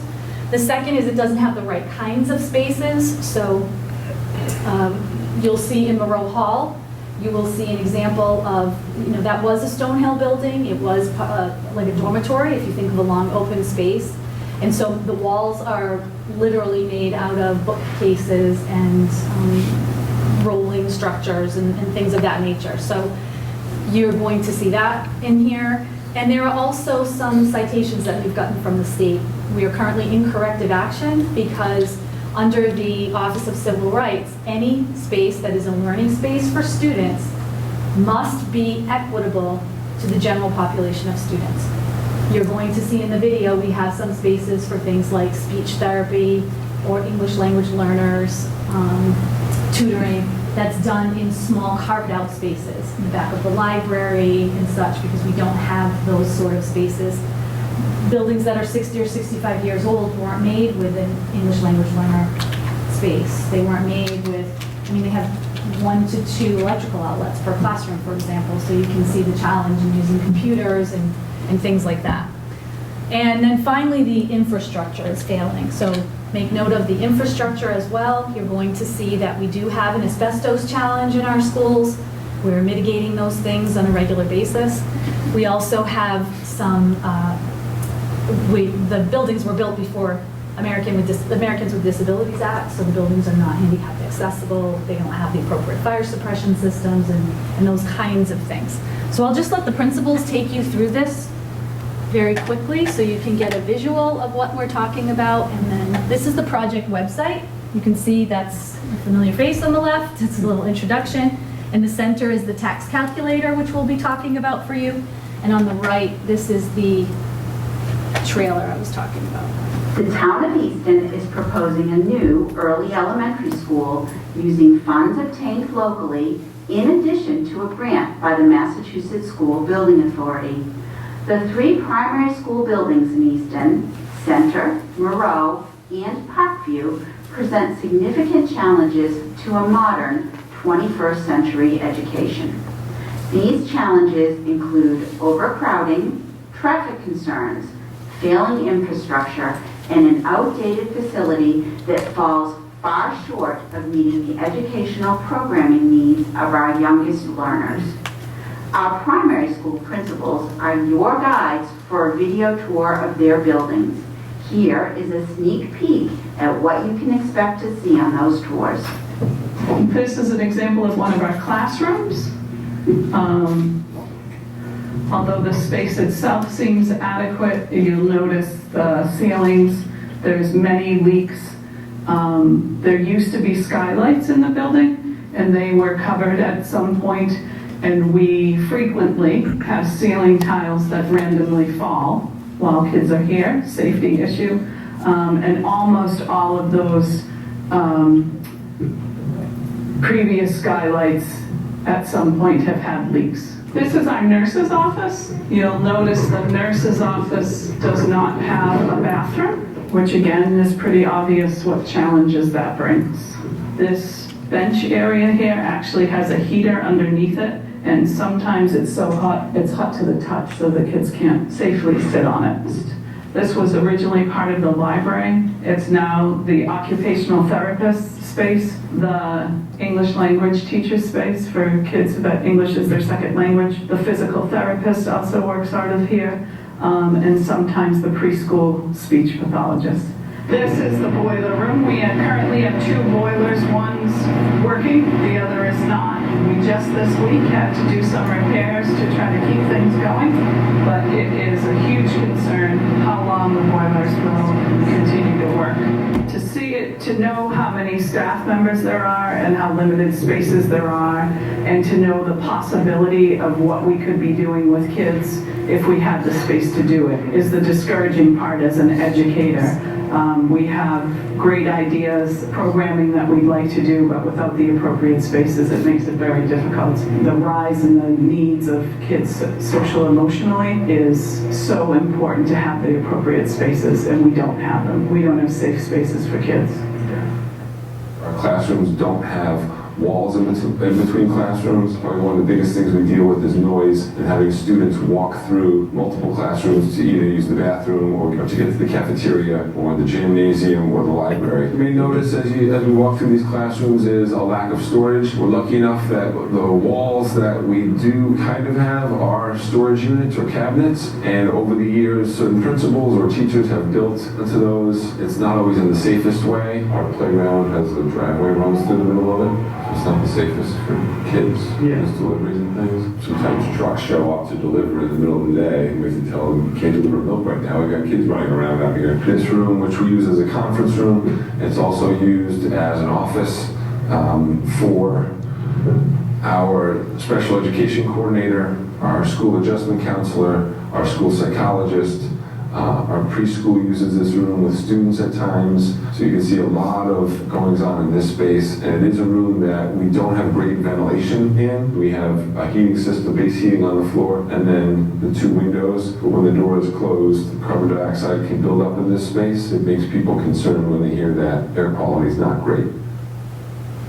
This wing of the building is what's used as our gym. As you can see right now, unfortunately, we don't have a gym at the moment as the book fair is here. So when we're doing things like a book fair or another event, we lose our gym space entirely, which, provided the weather is good, it forces Mr. White, our gym teacher, outside. If that's not a possibility, we have to be creative and then use other spaces in the building, cafeteria, hallways, or do PE in the classrooms. We're cramming lots of stuff into minimal spaces. We have little room for storage and supplies. So here behind us, we have 1 closet here and another small one here to store all of our supplies for the building. So our bathroom facilities do sometimes prove difficult for students who are smaller and younger in age. They're not able to reach the urinals or the toilets without having stools, which again proves a safety hazard. This is our cafetorium, which again serves as both cafeteria, auditorium, sometimes a gym, sometimes a space for assemblies. So it's very multi-purpose, which again causes huge issues when it comes to scheduling. Another big problem again with space is that we don't have any breakout spaces for small groups of students to work outside of their general education classrooms. So the back of our library is the only space we have for students to work in small groups. Again, It abuts our library, so noise is often a factor, and it also is a limited amount of space, so we can't get all of the necessary groups that we need to be able to work effectively and efficiently throughout the day. So this is the site for the Easton, for this project, so please feel free to check that out. You will see on it, there is, up at the top, a very useful tool is frequently asked questions. So if you have any questions, whether it's after this presentation or anytime before the vote, please feel free to look here, but there's also a link at the bottom where you can ask a specific question on your own and we will answer every one of those individually.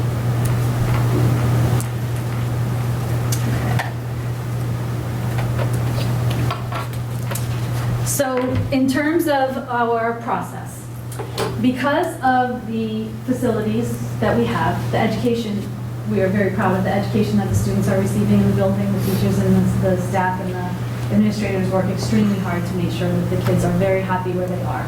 We're looking to raise the physical environment around them to the level of education that they're receiving there. So starting in 2011, we found that this was the end of the approximately 25-year plan that the town had in place to replace or renovate the district's schools. So the middle school and the high school have been renovated. Richardson Olmsted, which is our 3 to 5 school, is a new building. It's now almost 22 years old. For those of you that were here and voted on it, that probably seems to have gone by quickly. And now this is the last phase of this construction program. So these 3 elementary schools, we submitted statements of interest, which asks the MSBA to consider bringing us into one of their grant programs. We submitted every year until 2017 when we were finally accepted. Actually, the center school was accepted. They asked to come and see us and to come and see it. When they came for a tour and they spoke to us about the school, of course, part of the conversation was about the other schools. So they asked us if they could see those too. And when we took them to those, they provided a very unique opportunity that we had not considered. They said that due to the facilities, due to the fact that they're overcrowded, and due to the fact that programs are affected because of that, that we could either have an option of the center school being the one school for the students that were currently in the center school, or we could consider putting all 3 schools into one and solving the facility issues with one project. So we then entered into what is an eligibility and feasibility period. And that is when we determine with experts who come on site exactly what can and can't be done in terms of size of buildings, spaces, and the sites that they would be on. And so before we could actually determine where we could potentially have a new school, we had to focus on 2 things. And as educators, we were really happy to focus on these 2 things. One was enrollment. The enrollment of the building is determined through MSBA in a very complex process that took us quite a while to come to an agreement on. Again, they don't want to create extra spaces that are not necessary because the money they spend on that could be used in another district. But they also want to make sure that there's room for growth and that a building isn't going to be overcrowded the moment that it opens. And so they used these formulas for death and birth rates, for transience rates. We brought the town planner up with us to Boston one time to explain potential projects that were coming to Easton. All of that was weighed into the enrollment, and we came to an enrollment figure. We do have some room for growth in this building. And then the second thing is the educational program. We had to imagine what the educational program would be 50 to 75 years from now. So if you're just looking at our 65-year-old buildings, again, we don't even have outlets for technology, the cinder blocks, the signals for the computers don't pass through them. There are just a lot of things that don't match what we're doing today. So it's very hard to imagine that. So one of our main priorities was to make sure that this design was very flexible and adaptable. And we feel like we've accomplished that because we don't know what education now with the internet, which is a total game changer for education, really can't, nobody can say what it's going to be 50 years from now. So we feel as though we came up with a plan that really took into account what we wanted to offer the children of Easton. From that, we then have the designers take a look at it. And I can assure you that every part of this project has been focused on the educational plan. In fact, MSBA requires it. We have to go up and explain every foot of the building, the grounds, and explain where it matches the educational programming. And we were very happy to do that. So that brought us to where was it feasible to have one of these buildings. And we had a school planning committee, which is made up very specifically by what MSBA requires, and also the charter of the town of Easton. And it has school officials, town officials. It requires someone who is certified in procurement, someone who has engineering or construction experience, finance committee members, select board member. It's very specific, and that team has worked together now for almost 2 years to determine what would be feasible. So the town of Easton offered 2 potential properties, the Parkview campus and the center school site. That was really only what was available. And then we had 2 possible configurations, a school just for center school students or one for all 3 schools. We did not take that decision very lightly, and so what happened was what you see here. Several configurations were examined. Now, there's no way you can see this. It's on the website if you'd like to, but just to give you an idea of what's here, these 3 were options for a center school only. These 4 were options for the combined school. And the committee thoroughly vetted every single one of them. I'm just going to say the amount of students in each one, right? Yep, the center school is just 235 students in pre-K, and district-wide is 760 in pre-K. So MSBA, again, in their thorough process, requires us to not just look at new schools. They also want to look at the cost of base repairs of the buildings, additions, renovations, and costs for new. And so that's why there are so many options, and we did every single one of them. Quickly into the process, the committee realized things just kind of were falling off. The red you can see here are all things that either didn't meet our education program, didn't provide space outside for kids, which for 3 to 8-year-olds is very difficult, didn't have enough parking, traffic was going to be a problem. Things just started falling off as options until finally the last option, a new school at Parkview for all 3 schools being combined, was the one that the school planning committee ultimately chose. And in several cases, it was the least expensive option. For addition and renovation on some of the other schools, because of the asbestos issues they have and abatements that needed to be done, it was actually more expensive to do the addition renovation than it was to build new. So that got us down to the actual option that was considered, and that's the one that you see tonight. So I'm just going to give you a quick orientation of this so you understand when you're looking at it where everything is. This right at the bottom is Lothrop Street. And this is the police and fire station, sorry. This is the police and fire station at Lothrop. Right now these are fields. The idea is where the school is now, which is here. This is Spooner Street, which right now comes through and there's a parking lot here. This just pulls parking around the parking lot to use it for play space.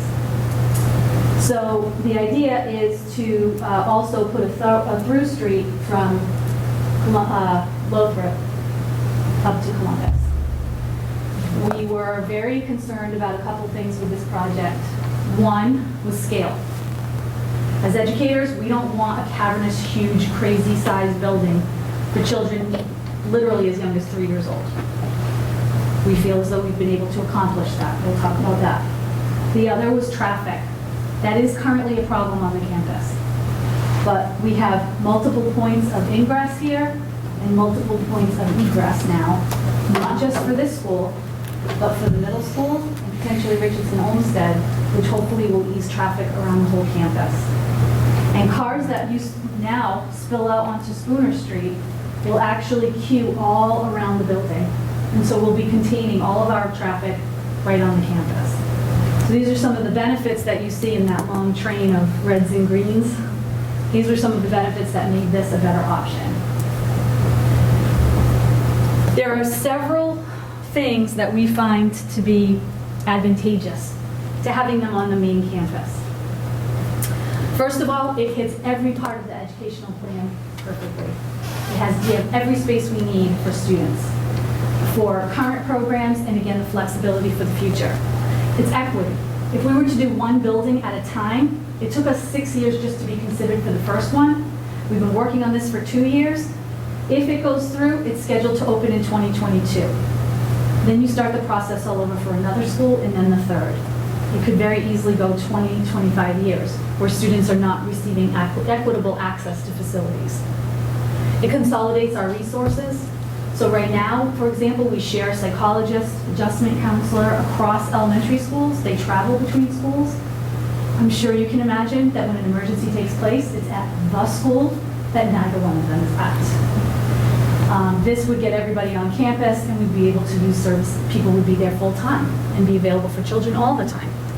It's less disruptive to education because, as I said, the building is here now. There were several options where we would have to work on the building while children were in it, or get modular units while they were in it, which was extremely expensive.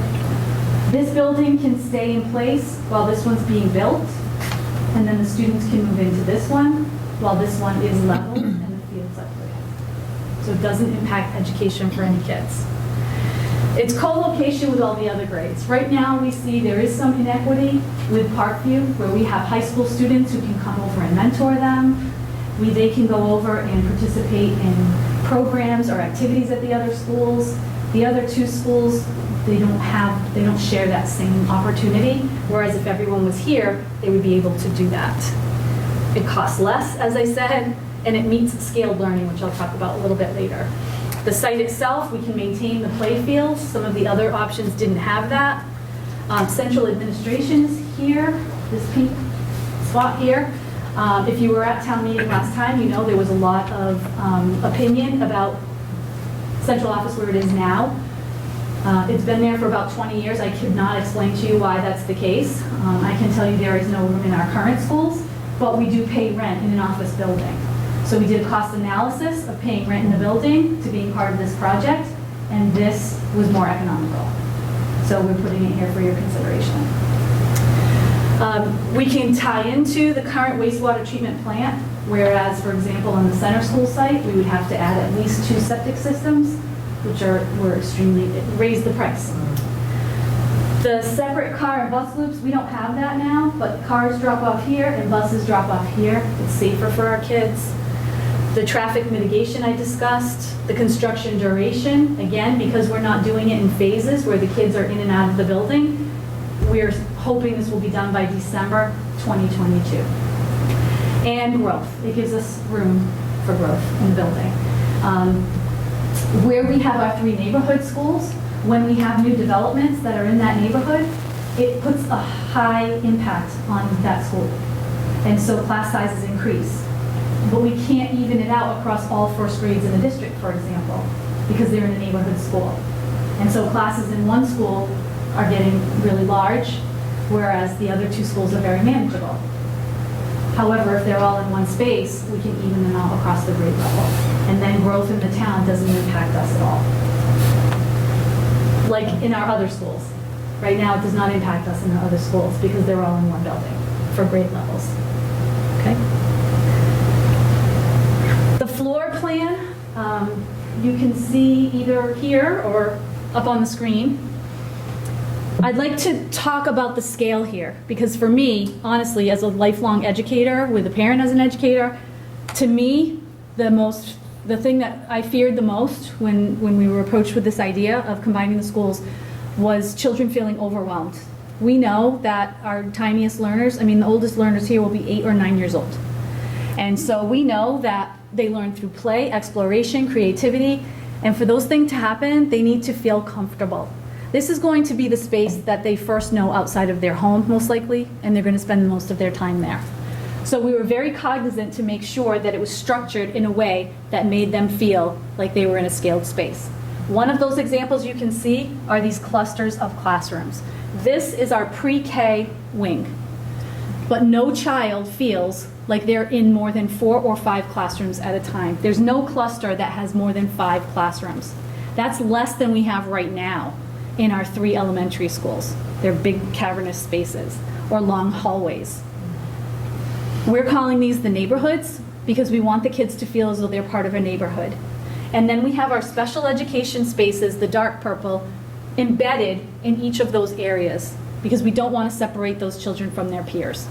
The way that we've been able to angle the corners here provides for that maximized space in the corridors, which are the internal porches of the neighborhoods. We can have supervised work being done there. We can have students go into that space if they need to read a book or do quiet work. We don't like to pull students out of classes for services. However, we can utilize that space to do so they're not constantly being pulled away from their class. There's lots of educational advantages to this model. This is administration, the school administration and the nurse's office. The center is our community spaces. We also designed it in a way that they could be blocked off from the classrooms so that the community can make use of our elementary school buildings. Right now, we can't have community programs there like this because we don't have any spaces for that. But we could block off the gymnasium, the cafeteria. This is the servery. This is a smaller cafeteria for our smaller kids. That can all be blocked off for community use in the evenings, the weekends, or the summer. And then this and this are the K wings, the kindergarten wings. It has the same idea of the neighborhoods and communities in them. The second floor is first and second grade, but you can see they're set up the same way. And again, we have no more than 4 to 5 classrooms in a neighborhood because they're small learners too. And we want to make sure that everything's scaled down. The internal design from the base of the windows so they can see out of them to the sight lines and the hallways, everything's made to their size. It engages them, it sparks that curiosity, and we are using the building as a learning tool. Okay. I talked about most of these things, so I'll skip over a lot of it unless you have questions on it. But in terms of the enrollment and growth, I wanted to point out that our current enrollment from pre-K to 2 is 787. This building would have a capacity of 875. Excuse me, so there is room for us to grow that we definitely do not have now in our 3 current buildings. Because of the way we use the space, we have 23% fewer square feet of floor space compared to 3 new renovated schools. Because of the way we've made I'm not gonna act like I take credit, the ingenious way that they've created the neighborhoods and the learning centers in all of the common spaces. We literally used every square foot that we were allowed to use and did not go over on it at all. And I'm just gonna, the reason that's important, and we'll get, we can explain that when we get to the cost, but the reason maximizing every square foot, it maximizes the amount of money that you're getting in reimbursement. So we've really taken advantage of all of the opportunities we have to help alleviate the burden on the taxpayer.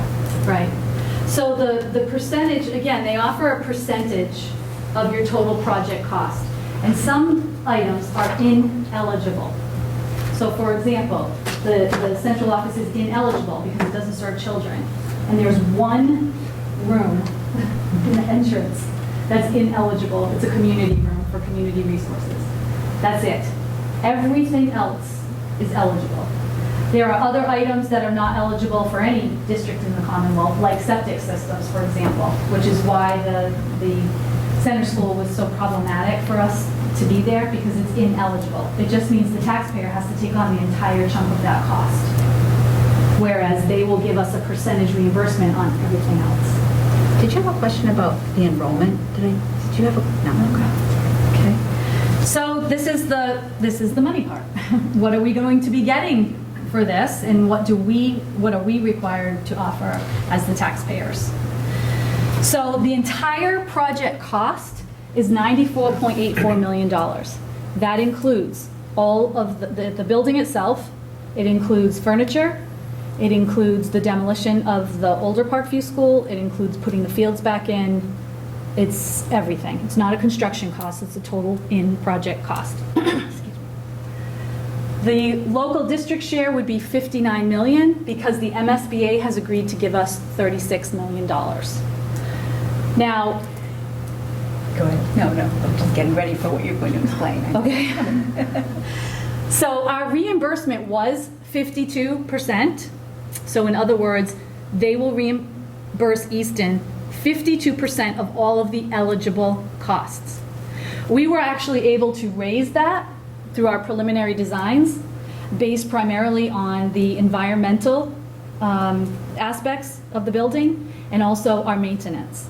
So they look at your maintenance plans, how you've maintained your buildings up till now, and what your maintenance plan is for the future. And we actually received extra points from that. So instead of receiving 52% of our project cost, MSBA has agreed to give us 55.93%. However, 36 million is not 55% of 94 million. So how does that happen? Well, what they have done is we can't go through this process without giving you an absolutely accurate number of the tax impact. So they went through line by line of every single thing in the $94.84 million and parceled out what's eligible and what's ineligible, and then did 55.93% of everything that's eligible. That comes out to about 38% of the whole project. MSBA, we presented that to MSBA and they accepted that. So they're pledging $36 million for this project. Okay, does that make sense? Okay. We have had estimations done of repairing the 3 buildings. In 2014, a firm called Dorn Whittier were here. They did all municipal buildings, not just schools. And then it was done again in this process. The numbers validated one another. And it's estimated that to repair the 3 buildings, and what I mean by that is making them ADA compliant, making the fire suppression systems work and put them in place to current standards, those kinds of things. What it does not do is create the extra spaces. It doesn't give us classrooms. It doesn't take offices out of closets. It doesn't make the urinals smaller for the children. It doesn't do any of the things that you saw in the videos, except make a very nice 1955 building. And it doesn't satisfy our educational programming needs. That estimate is $86 million. And so we can repair the buildings for $86 million over a long period of time where it would not be equitable, or the $59 million for a 30-year bond of taxpayers in a debt exclusion override, which when the bond is paid, it stops, with a $36 million grant. This does not have a grant that goes with it. And then I believe I discussed these items, but feel free to look at this on the district website if you would like more details about that. This slide is just to show, this is right from the MSBA website. This shows back to January 2009, all the projects that they've done and how much they cost per square foot. We thought it was important to show because, first of all, it shows you how the cost of construction has advanced over time. So the longer we take to be part of a building project, the more expensive it gets over time. But also because this is right now the current costs. If you are on this website and you hover your mouse over any of these dots, it will tell you the name of the community, the name of the school, and how much per square foot their project is. The average in the state is $505 per square foot, and Easton is right there in the center, literally $505 per square foot. So there are many projects that cost more. There were some that cost less. This one suits our educational program, which is very different than any other program on there, but it is at the exact average of projects in the Commonwealth right now. And the debt tax impact. So I'm going to show you on another slide in a second how when you have a bond like this, and those of you that have been here for a while are familiar with that with the other projects, it comes in incrementally over a couple of years, And then there are 20 or 25 years out of the 30 years that are the same, and then it phases out incrementally. So the town has put this together for you to show you what the tax impact would be for you for this project from the beginning to the end of the bond. So it starts with adding 7 cents to your tax bill, of course, but then the bulk of it, 25 years, would be $1.07 per $1,000 on your assessed value of your home. So if you look on the district website, as well as the town site will also give you this information, there's a tax calculator on there. If you don't know the assessed value of your home, there's also a link to the assessor's office. You can get the assessed value of the home. It's not the for sale value, right? It's what it's currently assessed at. You can put in your address, it will give you the assessed value. You can put that assessed value into the calculator, and it will tell you what you would pay for each of those years. On the average median single-family home in Easton is $405,000. At the peak there, the $1.07, it would be $433.35 for this project. The average median condominium is $215,000. So at the $1.07 mark, it would be $230.05 for this project. However, if you don't want to use the tax calculator, if you know the assessed value of your home, it's literally, if your house is $405,000, do 405,000 times $1.07, and it will tell you $433.35. What I want to show you here is, for those of you that have been here for a while, again, you know we've done the Richardson Olmsted project, and we did the middle and high school, all of our other 3 schools. The Richardson Olmsted, it's blocked by this box, but it's in blue on this chart. That was phasing out and ended in 2018. This is an example of what I mean by it phases out at the end of the bond. So in 2015, for example, 18 cents of your taxes per $1,000 was to pay down the RO debt. That fell off in 2018, and that isn't on your tax bill anymore. The orange is the Oliver Ames and Middle School project. You can see that we're getting to the end of that, and so it's that phase out that I explained. So it was 71 cents, 63 cents. This year, for example, it's 54 cents. The green is this project.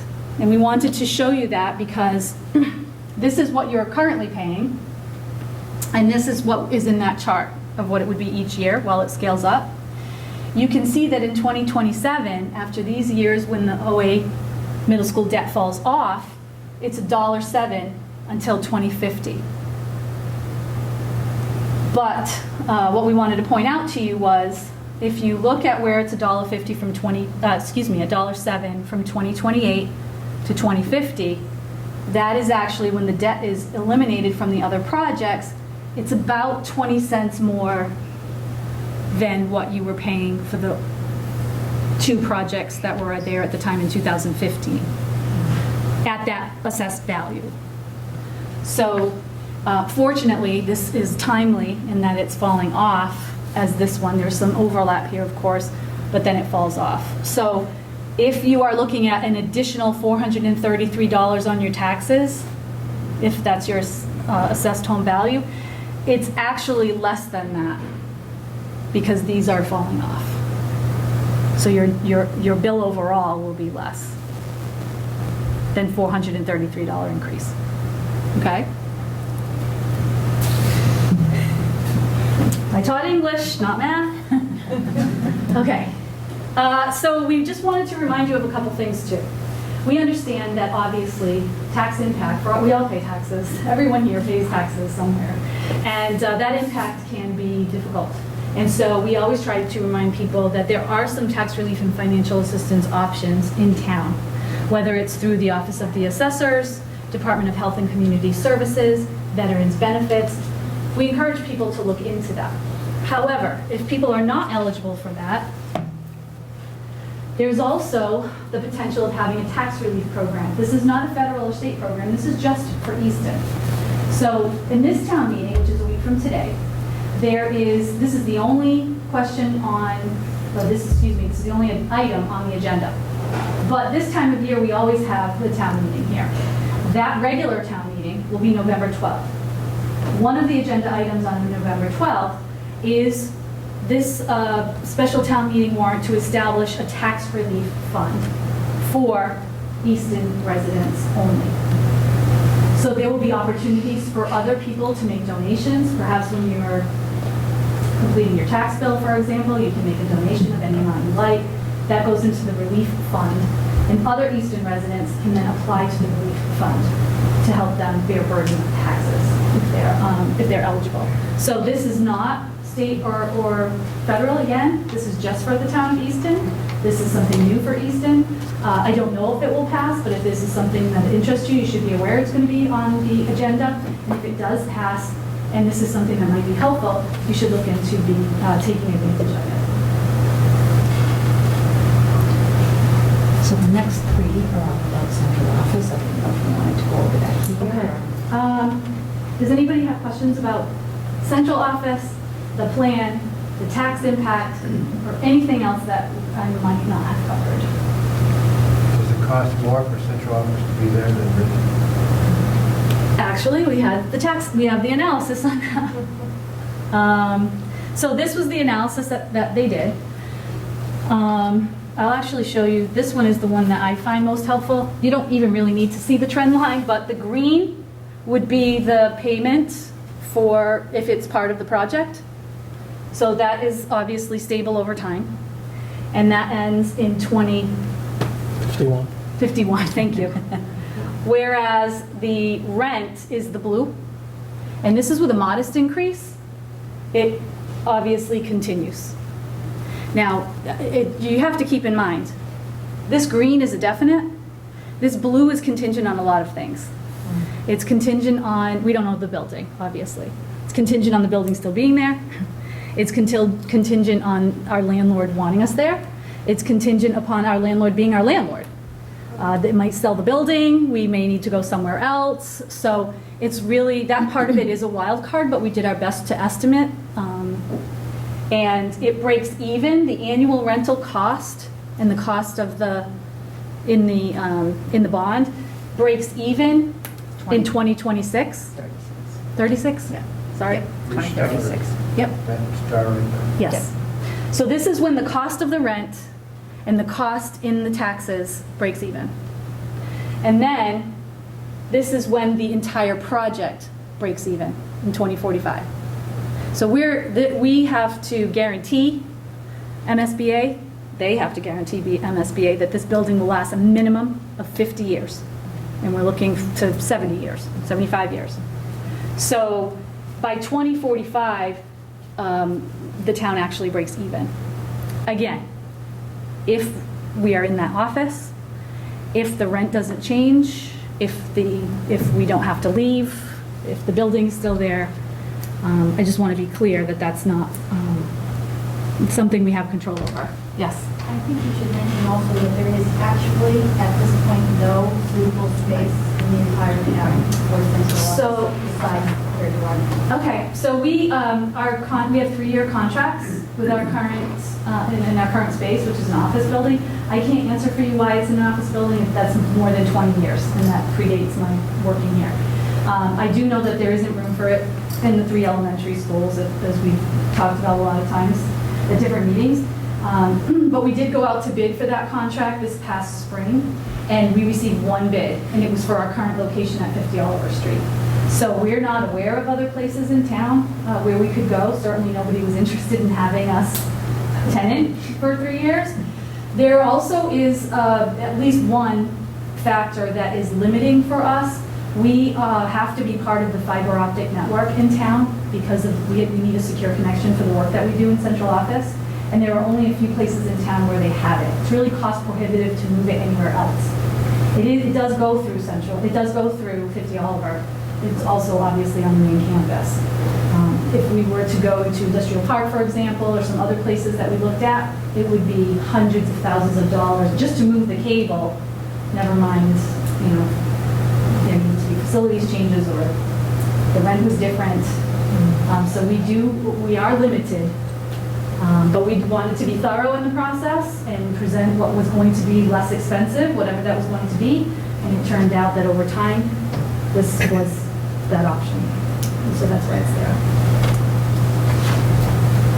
Did I answer your question? Any other questions? Yes, sir. What's going to happen to the center of Memorial Hall School?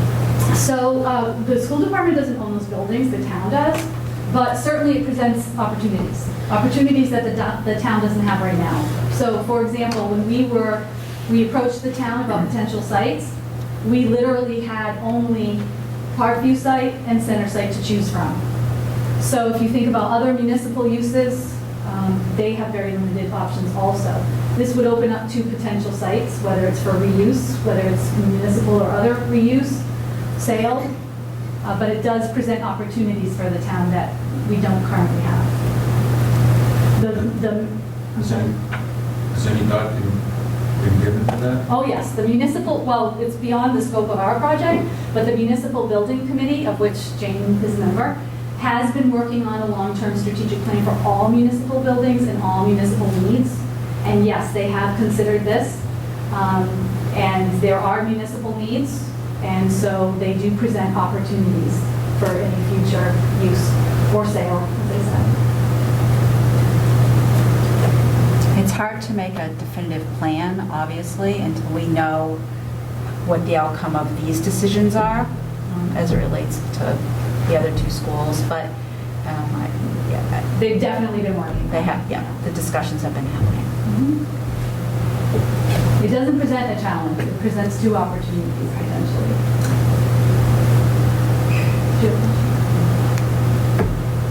Anyone else? This is the quietest audience we've ever had. Yes, I have a question. Right now, Easton doesn't offer free full-day kindergarten. Right. So would that be a completely separate initiative? How does it affect that in the future? In terms of space?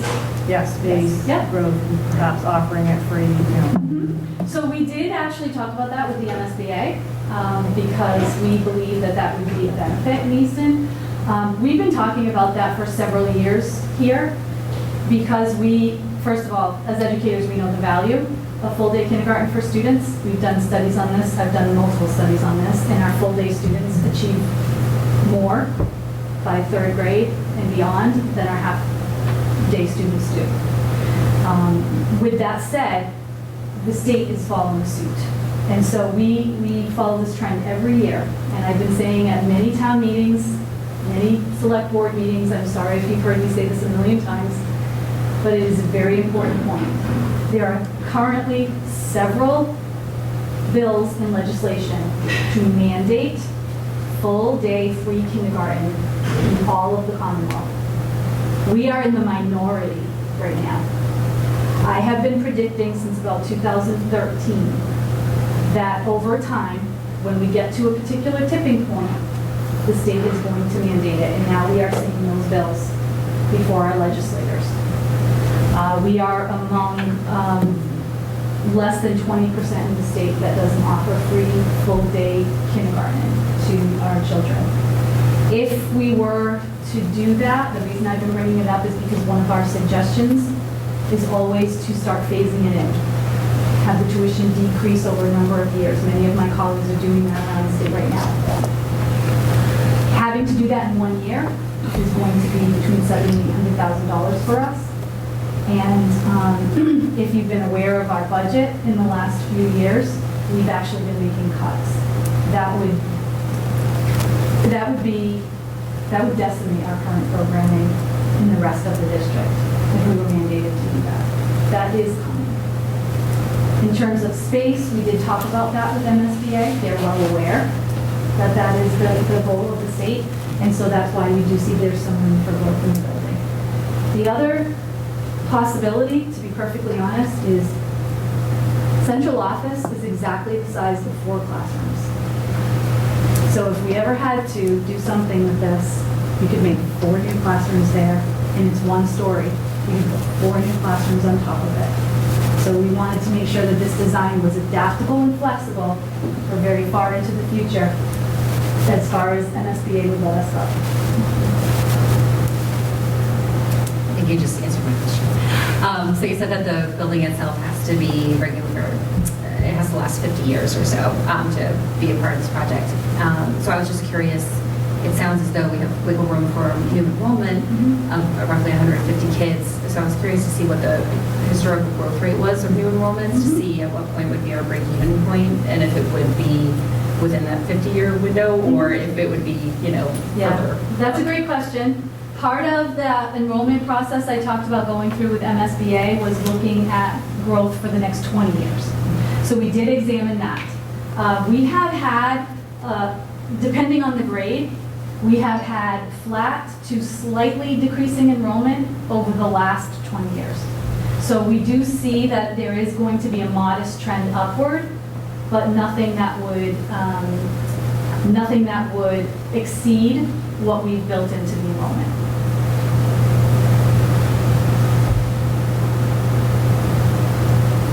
It's the late hour, I think.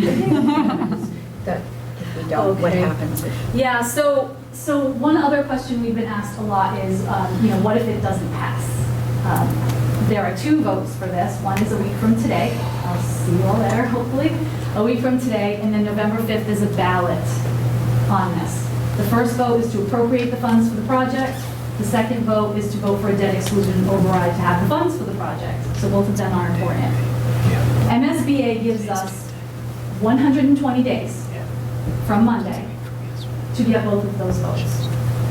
So if we do not get those votes, they retract their invitation for us to be in this process with them. That means we lose the $36 million, and we do not have an opportunity to build this school. We would have to start submitting statements of interest again every year. Again, that is extremely competitive, and every other school has gotten a year older, and now there are more people applying for those funds. In addition, the townspeople have voted for a $1 million feasibility study. All the work that they've done, the engineers, they've tested the soil, they did, all those, everything you see here. They have given us 52% reimbursement on that. If you say no to a project and then you get accepted into another project, they don't reimburse you. They reimburse you nothing the second time around. We've been working with them for the last 2 years. I can tell you, we've been up to Boston many times. They've come here. They've inspected our schools. They've read over our programs. We meet with their board of architects, engineers, education professionals, the treasurer of state. They've invested a lot of resources in this process. They do not tend to award another grant to a community that they feel is not interested. They don't want to force themselves, obviously, on a town that's not interested. They will not do that. So it may be quite some time. If we are accepted again, it will be quite some time. It also might not be an opportunity to do all 3 schools. It could be 1 school. And then that could take 20 years to get through all 3 schools. So what we're trying to avoid is being bumped out of the queue at this point. So we have 120 days to work on this, and then we bow out, and then we turn toward the $86 million of repairs that we will not get reimbursement on. And so, question about how many staff and teachers are expected to come into the new school, and will all the teachers be able to keep their jobs in the center school hall? So we have looked at all possible savings as well in this process. We realize that there will be operational savings in terms of the efficiency of the building, the energy that we use. We do not see that there are going to be human resource efficiencies. Part of our goal in making this scale is making sure that every administrator still knows every child's name, that every teacher still has small class and manageable class sizes, that the crisis teams are able to provide services to the students on a regular basis. So we do not foresee any changes in staffing because they're going to be serving the same number of kids. I guess one question about the building itself. I noticed it's a flat roof. Is that, are you going to have solar panels on there, or? That's a good question. We actually did talk about that. Yeah, so the MSBA does require that this is a LEED certified school, basically a sustainable school, and we will be designing the building to maximize PV solar arrays. The extent to which they might be included in the project maybe remains to be seen. We're certainly going to make sure the building is ready. I understand the town has spent a fair bit already on PV, and they may have spent out some of the, I guess, available. Their max. Yeah, there's a maximum that you can have in town, and we are currently at our max. The school will be ready so that if we're ever able, if the maximum increases or we're ever able to add it, it will be outfitted for it, but right now we're already at maximum in town for solar. But it's also... If I remember correctly, the Homestead Richardson was very drive to make sure it did not have a flat roof. So this one does have a flat roof, and that's because it's easy to put the solar and that type of stuff on it? It's honestly a combination of issues. So we wanted to make sure that this felt like a scaled environment. As much as we love the romantic qualities maybe of a pitched roof, you can tell on that building in particular, it really adds to the scale. It's almost daunting. So we wanted to make sure that this was very approachable. So that was part of the consideration. But also, it's worth noting that what we call a flat roof isn't actually a flat roof. It's pitched at a much greater angle than maybe previous codes used to require, to make sure that the rainwater and everything naturally is moving, migrating off the roof through drains and through backup overflows. But we also felt that, again, to have this ready for the long-term future toward even net zero energy, that we needed to keep the roof clear and ready for PV arrays. What we've done as a design team is what we can do at the planning level. So the classroom wings, all those classrooms face due north or south. That's the most efficient, not only from an energy perspective, but the best, most consistent for daylight, which we know contributes directly to educational performance, as well as retention and health and a bunch of other things.